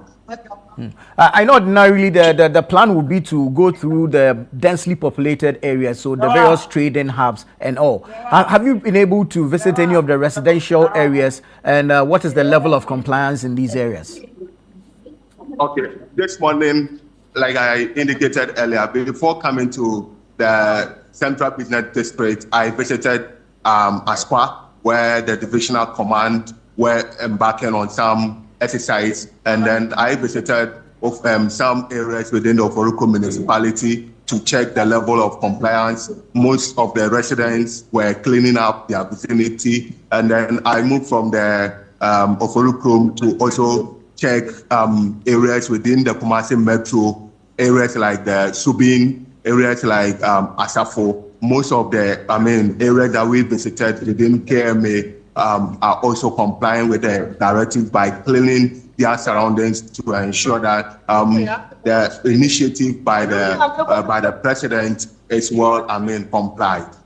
Right, you have a peculiar situation in Kumasi, and I'm making reference to the OT landfill site. Prior to this exercise, we've put out several reports of, if you like, refuse-laden tricycles that have parked outside of the landfill site, unable to dispose of due to a breakdown of some equipment. What assurances or what is the communication regarding the final disposal site of all the waste that will be cleaned or cleared from Kumasi today? Dana, before I come to your question, earlier the KMA boss Richard Ofori-Agyeman instructed some its guard to demolish some section of trade shops here at the Opoku Trading. According to him, that the people who are trading there have failed to comply with the directives because their surroundings were not clean. So he instructed for the demolition of that particular structure, and he has also instructed that they should come to KMA for their seized food. So that's information coming in now. So when it comes to the final disposal of the refuse here in Kumasi, what we understand is that KMA are putting in measures to ensure that the place, the OT landfill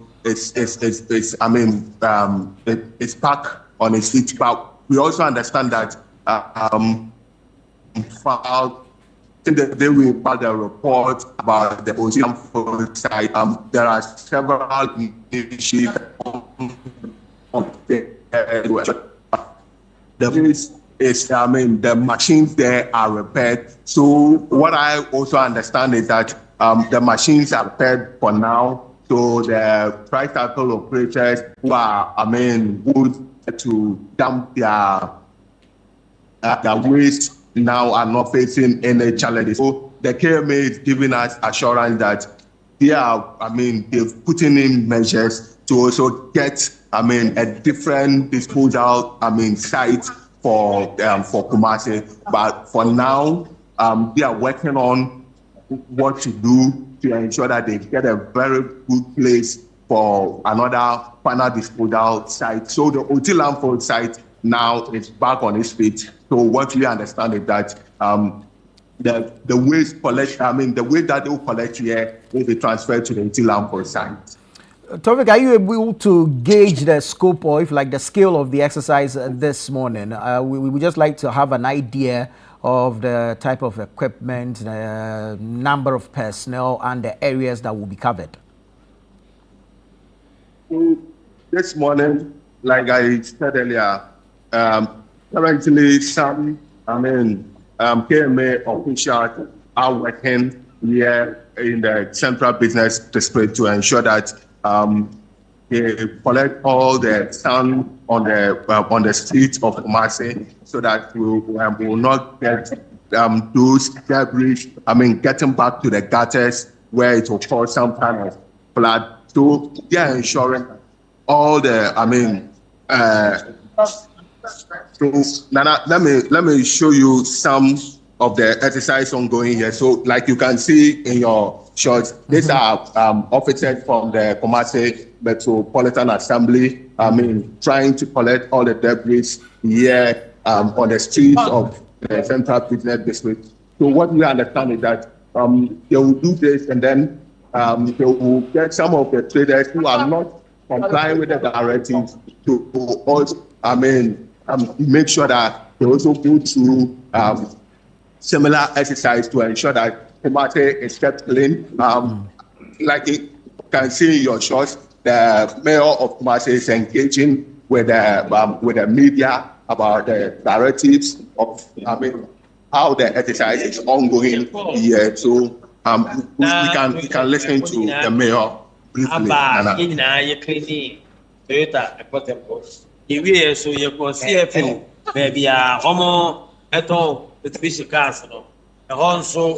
na ọmọ ẹdwuma efo nyinaa ẹwọ abọnten efi hɔ yɛ kɔ baabi a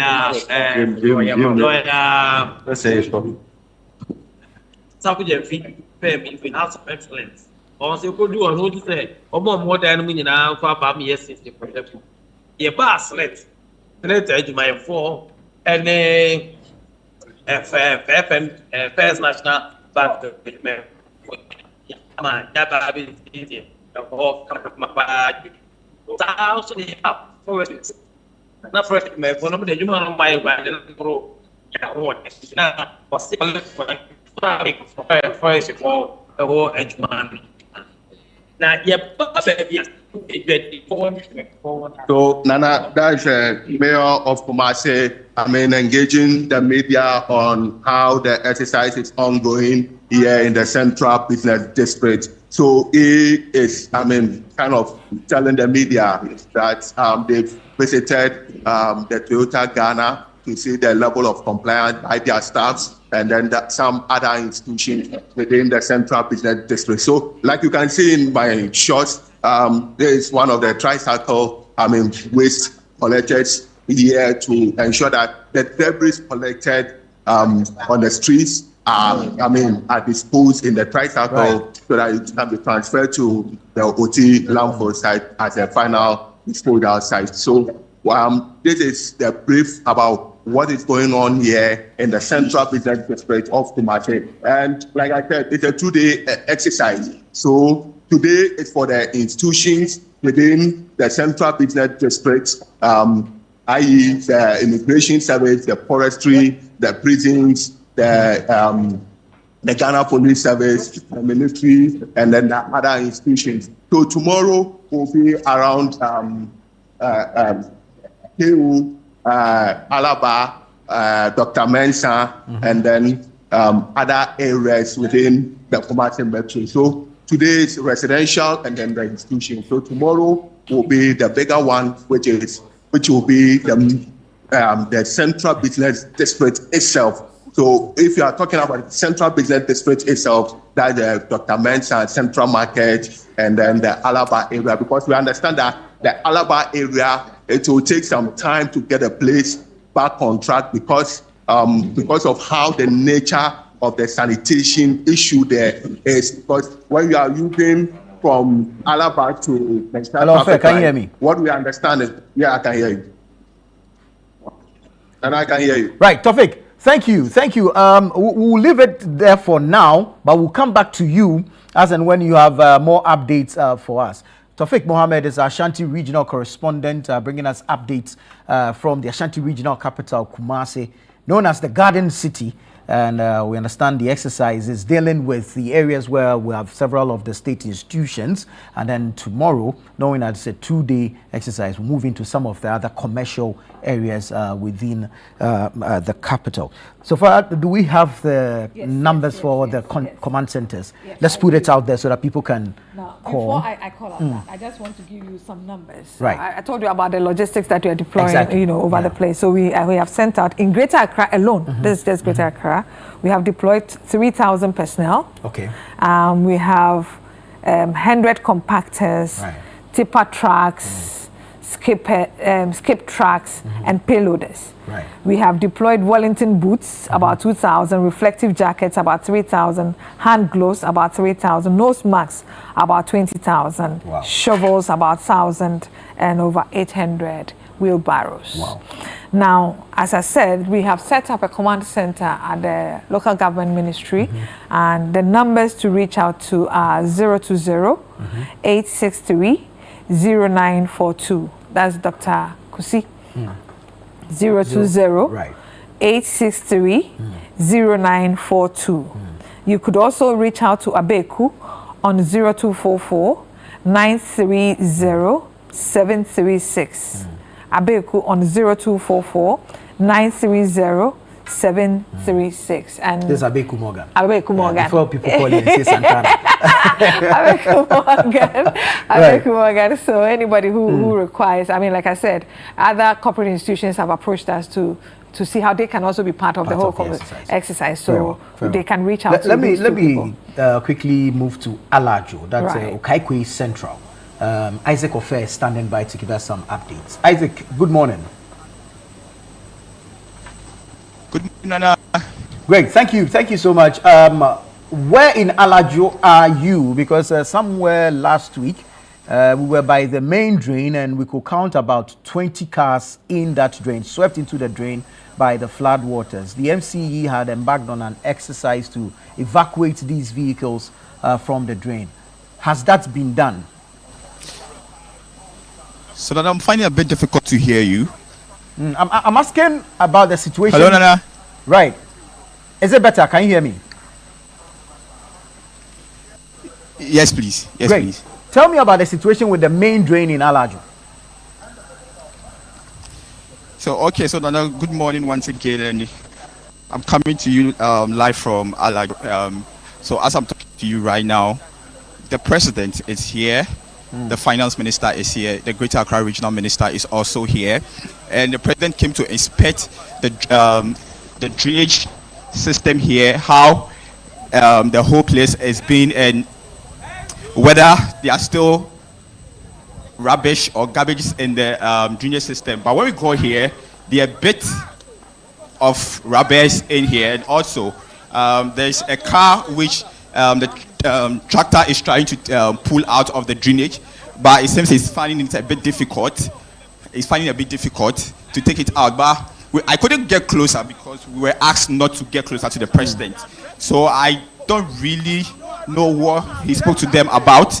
But for what I can tell you is the president is here to make sure residents are also encouraged to support the efforts to keep Alajo and Greater and Ghana as a whole clean. Tell me about the places you've been to so far. I know that you set off with the Accra Metropolitan Assembly. Tell me about the areas you've been to so far and the nature of the exercise. Okay, so if I get it clear, I get it clear. This morning we were with the mayor and also the government chair. We started our journey from Tudu, we went through Agbogbloshie. From Agbogbloshie, we came through Circle, which most of the shops there are closed, and most traders are also helping in keeping the city clean. So I can tell you point blank, today really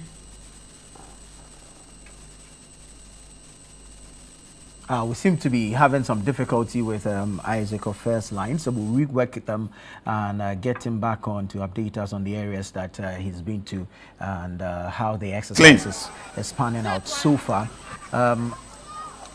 Isaac, we'll come back to you for some more updates, so you keep following up on the exercise and of course with the dignitaries that you are and what their level of contribution is or has been so far regarding the National General Cleaning exercise following the flooding of Monday, June 29. Back in studio, I have Sophia Kujoji. She's the Chief Corporate Communications Officer for the Jospon Group of Companies, which has leading waste management company Zoomlion as a subsidiary. Fertete Jabano is also in studio. He's the head of current affairs here at Channel 1 TV and City FM. I understand Akosua Ochere is back on the line. She's our presidential correspondent. Let me touch base with her real quick before I come back in studio. Hello, Akosua. Thank you once again. We understand the president is in Okaikwe Central. Is he along the main drain, and what sort of activity is happening now?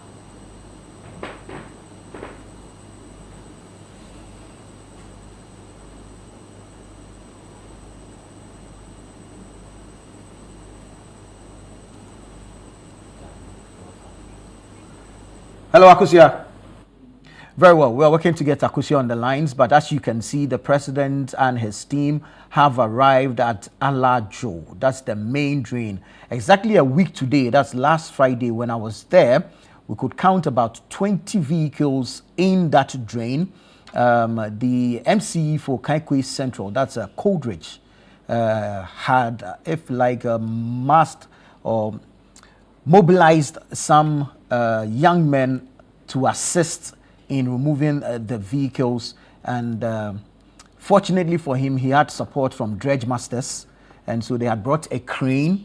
So the young men will go into the drain, and there's this this heavy rope that they use that has the metal thing that I don't know what the name is, but that's what they use. So they tie it around the vehicle, and then the crane goes in the sort of scoops the vehicle and pulls it out of the drain.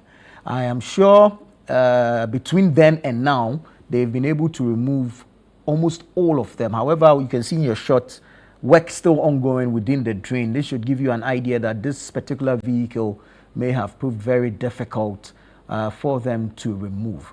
Now, while they were at it, so while the young men go into the drain to tie the rope around the vehicles, the crane, what it was doing on land was to clear the structures that had been built very close to the drain.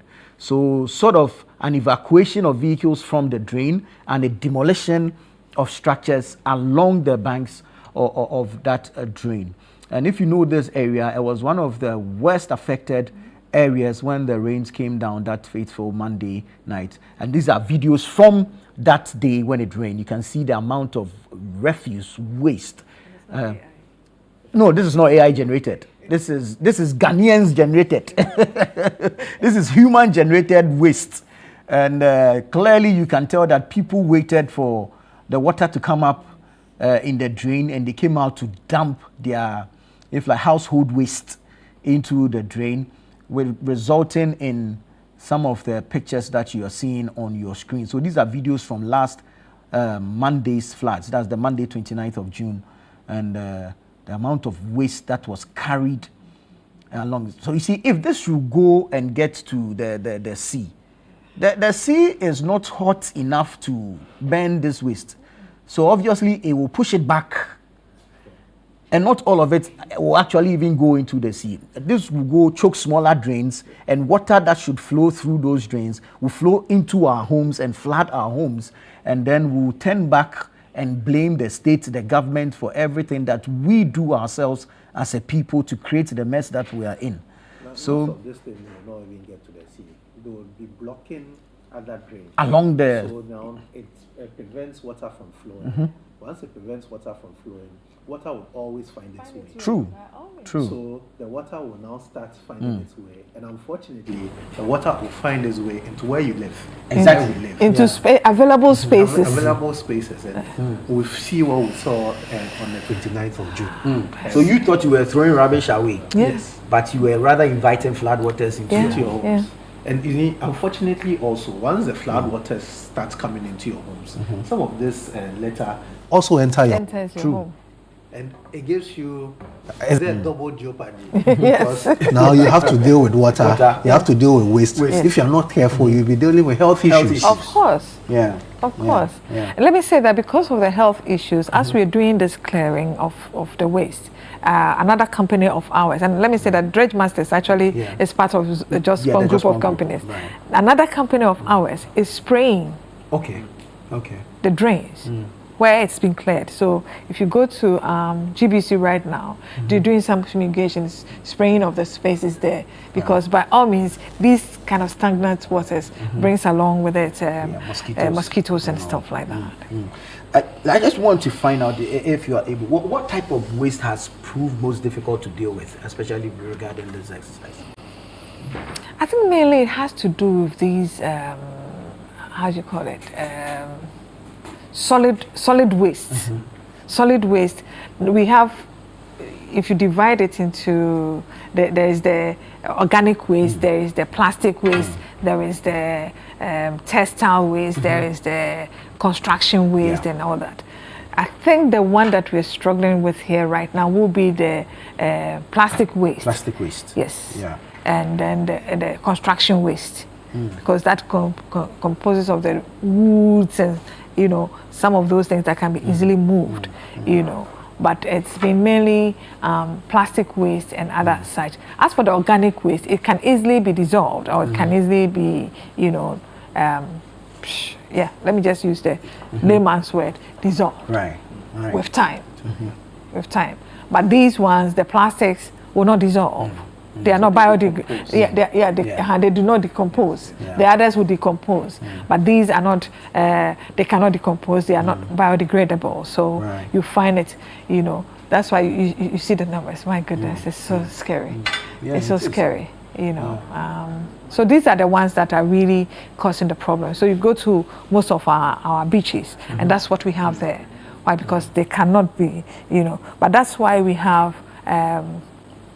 We have this treatment plants, integrated recycling and compost plants, where some of these waste, IRECOPs and ACAP and KCAP, Kumasi, where you can send some of these things to, and they are sorted. And the organic waste is then treated into compost. And then the other waste, the plastic waste, for instance, is pelletized and then reused for other plastic, items like bins, buckets, chairs and stuff like that. Textile waste, we haven't started working on textile waste yet, but we are in conversation with some organizations outside Ghana to see how we work on that. And there are others also that, depending on the volumes, we haven't been able to do work on that. But for organic waste, we form about 60% of the waste that is thrown away in this country. We are able to convert that into compost. And then the plastic waste is pelletized. And other companies also, you add some virgin waste to it, some virgin material to it, and then you come up with this thing. I think we can now move into the disposal and then maybe look at environmental safety. Right. So where is all the waste that we're going to collect between today and tomorrow going? Right, thank you very much. So, under normal circumstances, they should have been taken to the landfill sites. Today, in Accra, the closest landfill site is in the eastern region, at a place called Adepa. Wow. But all hope is not lost. Just One Group has also created or established transfer stations. We have, I think, 5 in Ghana, in Accra right now. We have Achimota, Teshi, Malam, Ashaiman, Abokobi. So all the waste will be going there. Some will also be sent to Accra Compost and Recycling Plants, where the sorting and others start immediately. But when you send it to the transfer site, what it does is that it's then compacted and then moved, and so you can get more waste. So we will want to encourage everybody who is collecting the waste to take it to some of these transfer stations. At least we have 5 in Accra right now, so they can send it to those places for it to be compacted and sent, to either KCAP or to Adepa, the landfill sites where there's because of the volumes that are coming. So ACAP might not be able to take all today, but then at least the transfer stations can either hold it on and then send it there later, or they send some to Accra Compost and Recycling Plant. There is also the IRECOP in Accra, and then they can also send the rest to Adepa for us. But within Accra, they don't have a challenge at all. There are a lot of places they can send it to. We're not in the habit of separating or segregating our waste at source. How much of a challenge does that pose to you? It's a cultural thing, but by the grace of God, we have found a way around that culture. It's a cultural thing because we are used to putting everything together right from childhood till now. It will take a bit of education. There are people who have traveled outside, and because of that, they separate it. At least they don't mix their plastics with all the other waste.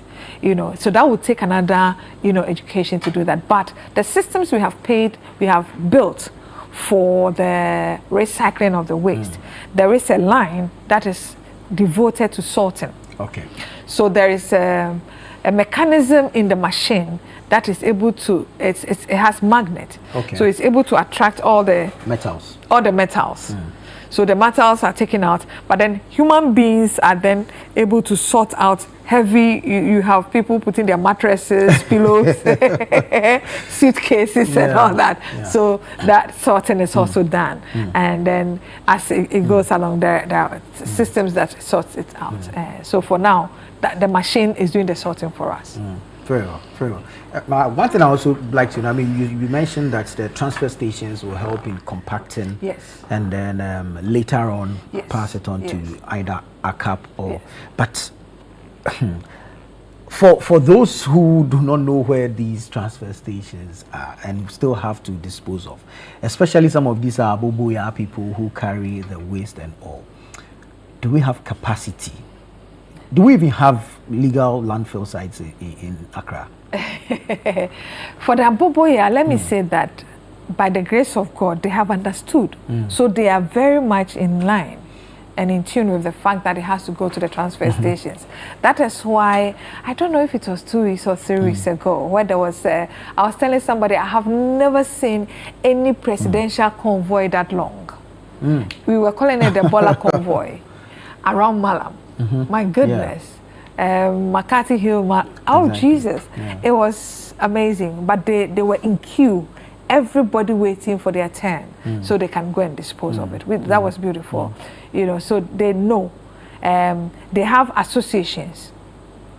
There's informal waste collectors. The Boboyas, we have over 3,000 in Ghana, in Accra. They have their associations. They have their leaders, so they know. They belong to ESPA. Yes, they are under. They also come under ESPA somehow. Okay. Yes, they work with ESPA. So they have their leaders and they know where they are supposed to go. Right. If you remember, Honorable Henry Korte, at some point when he was the regional minister, said no Aboboya should be seen on the main road. Exactly. Yeah. So that was the time they were able to direct them to the various, you know, transfer stations so that they can, because an individual cannot pick waste from their home and take it to the transfer station. No. It has to be picked by a waste management company, you know, a waste management service provider. It has to be picked by a service provider and then sent to the place. Yes, so they do. In Accra, we had but at the moment, I think it's about coming to an end because there's so much there. In fact, the first one has been capped and been so beautifully, you know, layered with some greens. So if you see it, it's so beautiful. People travel from other African countries just to come and see that. You know, the legitimate one that is really working now is Adepa, which is the one I'm saying is in the Eastern region now. Yes, please. We keep hearing engineered landfill site. What is an engineered landfill site? So we have dump sites and we have engineered landfill sites. Dump sites are the ones that people just go and pour the waste there and it heaps and heaps. And the engineered landfill sites is the one that is capped. So normally they will. There's a layer, it's like a plastic something that is put on the ground. It's the waste is sent there. They cap it and you send it and you cap it. Okay. So it's a properly engineered way of managing the waste there. So it's not just there as in throwing waste into an open space, but it is well designed, well protected and well managed, you know. So that is when the engineering comes in, because then it's like what we have at Kpong right now. That is an engineered landfill site, because after a while you realize that, look, this thing has reached its peak. We can't do anything about it again. Let's cover it and do something meaningful with it apart from just throwing waste there. So that's what the engineering sites are about. Let me go over the phone lines and speak to Engineer Michael Kosi Dede. Engineer, good morning. Thank you so much for joining us. Good morning, Nana. I trust you're well. I am. Very well. We're cleaning Accra. Does that excite you? Pardon me? We're cleaning Accra. Does that excite you? Yes. I think it's supposed to be a nationwide exercise. Yeah, it is. No, I think the idea of mobilizing people to learn to clean their environment is a good one. But as an immediate step to redress our flooding situation, I think it's way past the time. I guess the heaviest of rainfalls have happened. But beyond the exercise of cleaning itself raises the next question of where are the landfill sites? Where are these waste going to be deposited? Because I look around, and if we are not careful, by close of Sunday, Monday, next week, we will see heaps of rubbish piled up by the roadside. So that is my fear. That is it well thought out? And will it be executed properly? Where are our waste disposal sites? Those are the challenges that I think we are definitely confronted with the need to deal with very decisively going forward. Right, but for now, Zoomlion has assured us that at least 5 of its transfer stations within Accra are open, and so the waste that will be collected in Accra can be sent to these transfer stations where it will be compacted for onward delivery to places like its recycling and compost plant and what have you. That's at Ajin Kotoku. Yeah, and then we understand the closest landfill as it is in the eastern region at a place called Adepa. But engineer, really on the grounds, what sort of exercise would you want to be seeing? Because if we say we are cleaning, are we just going to be sweeping or are we handpicking litter? Really, what would you want to see happen regarding this exercise? So already there exists or there's supposed to be a system where people are paid already to clean certain states. How are these contracts being managed? So that is for me the long-term issue. We need to ensure that we don't pay people and then come around again and say, let's go and mobilize people to clean up for things that people are already being paid for. Those for me are things that we as a nation should be looking at. And at the moment, it looks as if the whole nation is relying on Zoomlion. That for me is state failure. How can the state be relying on a private company for management of people? And that for me is totally wrong. And it shows the level, the kind of governance we have done over the years, where we think that the private sector will manage the city. It is wrong. So the city, the authorities themselves must sit down and say, how are we managing our district, our assembly, to ensure that each of them can manage their waste, can manage their transportation system, and things like that. I mean, these are the things that we should be looking at long term, rather than this sudden issue, oh, let's do a cleanup and then Zoomlion says they are assuring. But if the private sector has demonstrated the capacity to handle it, and if the state so far hasn't shown its ability to handle waste management, should we not be looking at, if you like, an improved PPP towards sanitation in the country? Let's be sincere with ourselves. Over the last how many years that Zoomlion has managed this? Has the city been clean? Yes. I mean, let's face it. Has the city been clean? Yes. Or is just made money for Zoomlion? Let's be sincere with ourselves and let's not seek to make it as if Zoomlion is really doing as a favor and that they are actually cleaning up the city. Monies were paid. I mean, all these corruption allegations that have gone on. Has Zoomlion truly been cleaning up the city? Is the city as clean as we want it to be? No. I mean, a government has come and gone where they said Accra will become the most beautiful. The cleanest city in Africa. The cleanest city. Has this happened? No. So there's no truth to saying that the private sector is managing waste efficiently in Ghana at the moment. There's no truth. There's no evidence. So we need to ensure that the state is working properly. And waste is managed by districts or by assembly. So how are we empowering or resourcing the assembly? I sincerely think that we should go back and bring together some of the districts that we are fragmented. Seriously, to ensure that every district can strictly manage and do the work that it's supposed to do. Because here in Accra, how many districts can have waste disposal outside? It's not happening. It's not going to happen. So I think that we need government to sit down and say, look, we have taken bad decisions in the past where we fragmented all these districts and it is not helping in terms of city planning and management. Let's begin to bring them together again so that spaces can be planned properly and developed. But because the fundamental issue is that we are not planning our spaces and developing them. A lot of the things that we are doing are knee-jerk reactions to address a problem, only to create another problem. So we need to do the fundamental. Let us plan our city. Let us ensure that once we bring the district together, we allow them to do long-term planning and development. Because when you don't do that and they are uncertain as to what decision another politician is going to make and say, let's split this district in two, then they cannot do long-term planning and development. Because once somebody obtains a permit from one district assembly, then the district is split, then his permit is lying in another district. and all manner of things. We have not been able to resolve all those challenges. And that is why we see a level of uncontrolled development going on, because you create a district and the current district is confused because somebody is telling that if you obtain a permit from another district and show it as evidence, and that district cannot trace that document in their system. Right.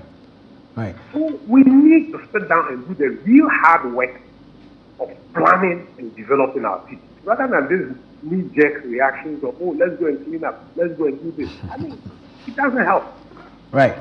Engineer, if we are to elevate the conversation on waste management, then we should be looking at what happens to the waste after we collect. Are we at the point where, as a country, we should be having conversations around waste to energy? You see, sometimes we should be careful also not to look at take one issue and think that is the way to address a nation's developmental issue. Everything is linked. So once we say we want to even to go waste to energy, we need to ask ourselves, what is the impact? How is that going to help us? How does it defeat the threat? Is it sustainable? Issues like that. If we don't ask all these questions, contracts are being awarded and somebody is saying we are doing waste to energy, only for you to find out in a few years that it's gone haywire. So let's sit down as a country and ask ourselves a very important question. What is fundamentally wrong with our planning and management system? Let's not do a knee-jerk, let's do waste energy because you have heard it somewhere. Let's sit down. It's even our waste that we see. Can we easily convert it into energy? Will it be efficient? These are things we need to ask ourselves, and let's not jump into another project where contracts are awarded happily and then we all go back only to wake up another day and find problems in our hands. So I think, yes, let us find it, but we must also realize that everything is connected. If we don't manage waste properly, it has health implications. It has some of the flooding issues that we have seen. So people are storing waste in the house and they are only waiting for the waste to come dump it. So we should realize that everything is properly connected. Water, at the moment, nobody is talking about potable water, but potable water is an essential part of ensuring that planning and development is properly done. We are not managing that. So we will solve one problem only to realize that another one has been created somewhere. So let's look at all these things properly rather than simply jump into another one because we've heard it somewhere. Very well. Engineer, thank you so much to you for joining us. We'll fall back on you as and when necessary. Engineer Michael Kosidede is a regular on Breakfast Daily right here on Channel 1 Television, speaking to us there regarding today's cleanup exercise. So far, you listened to him. Any comments? I did, and I smiled when he said that Zoomlion has been doing this work for some time and they haven't seen any change. I don't know where he was 20 years ago.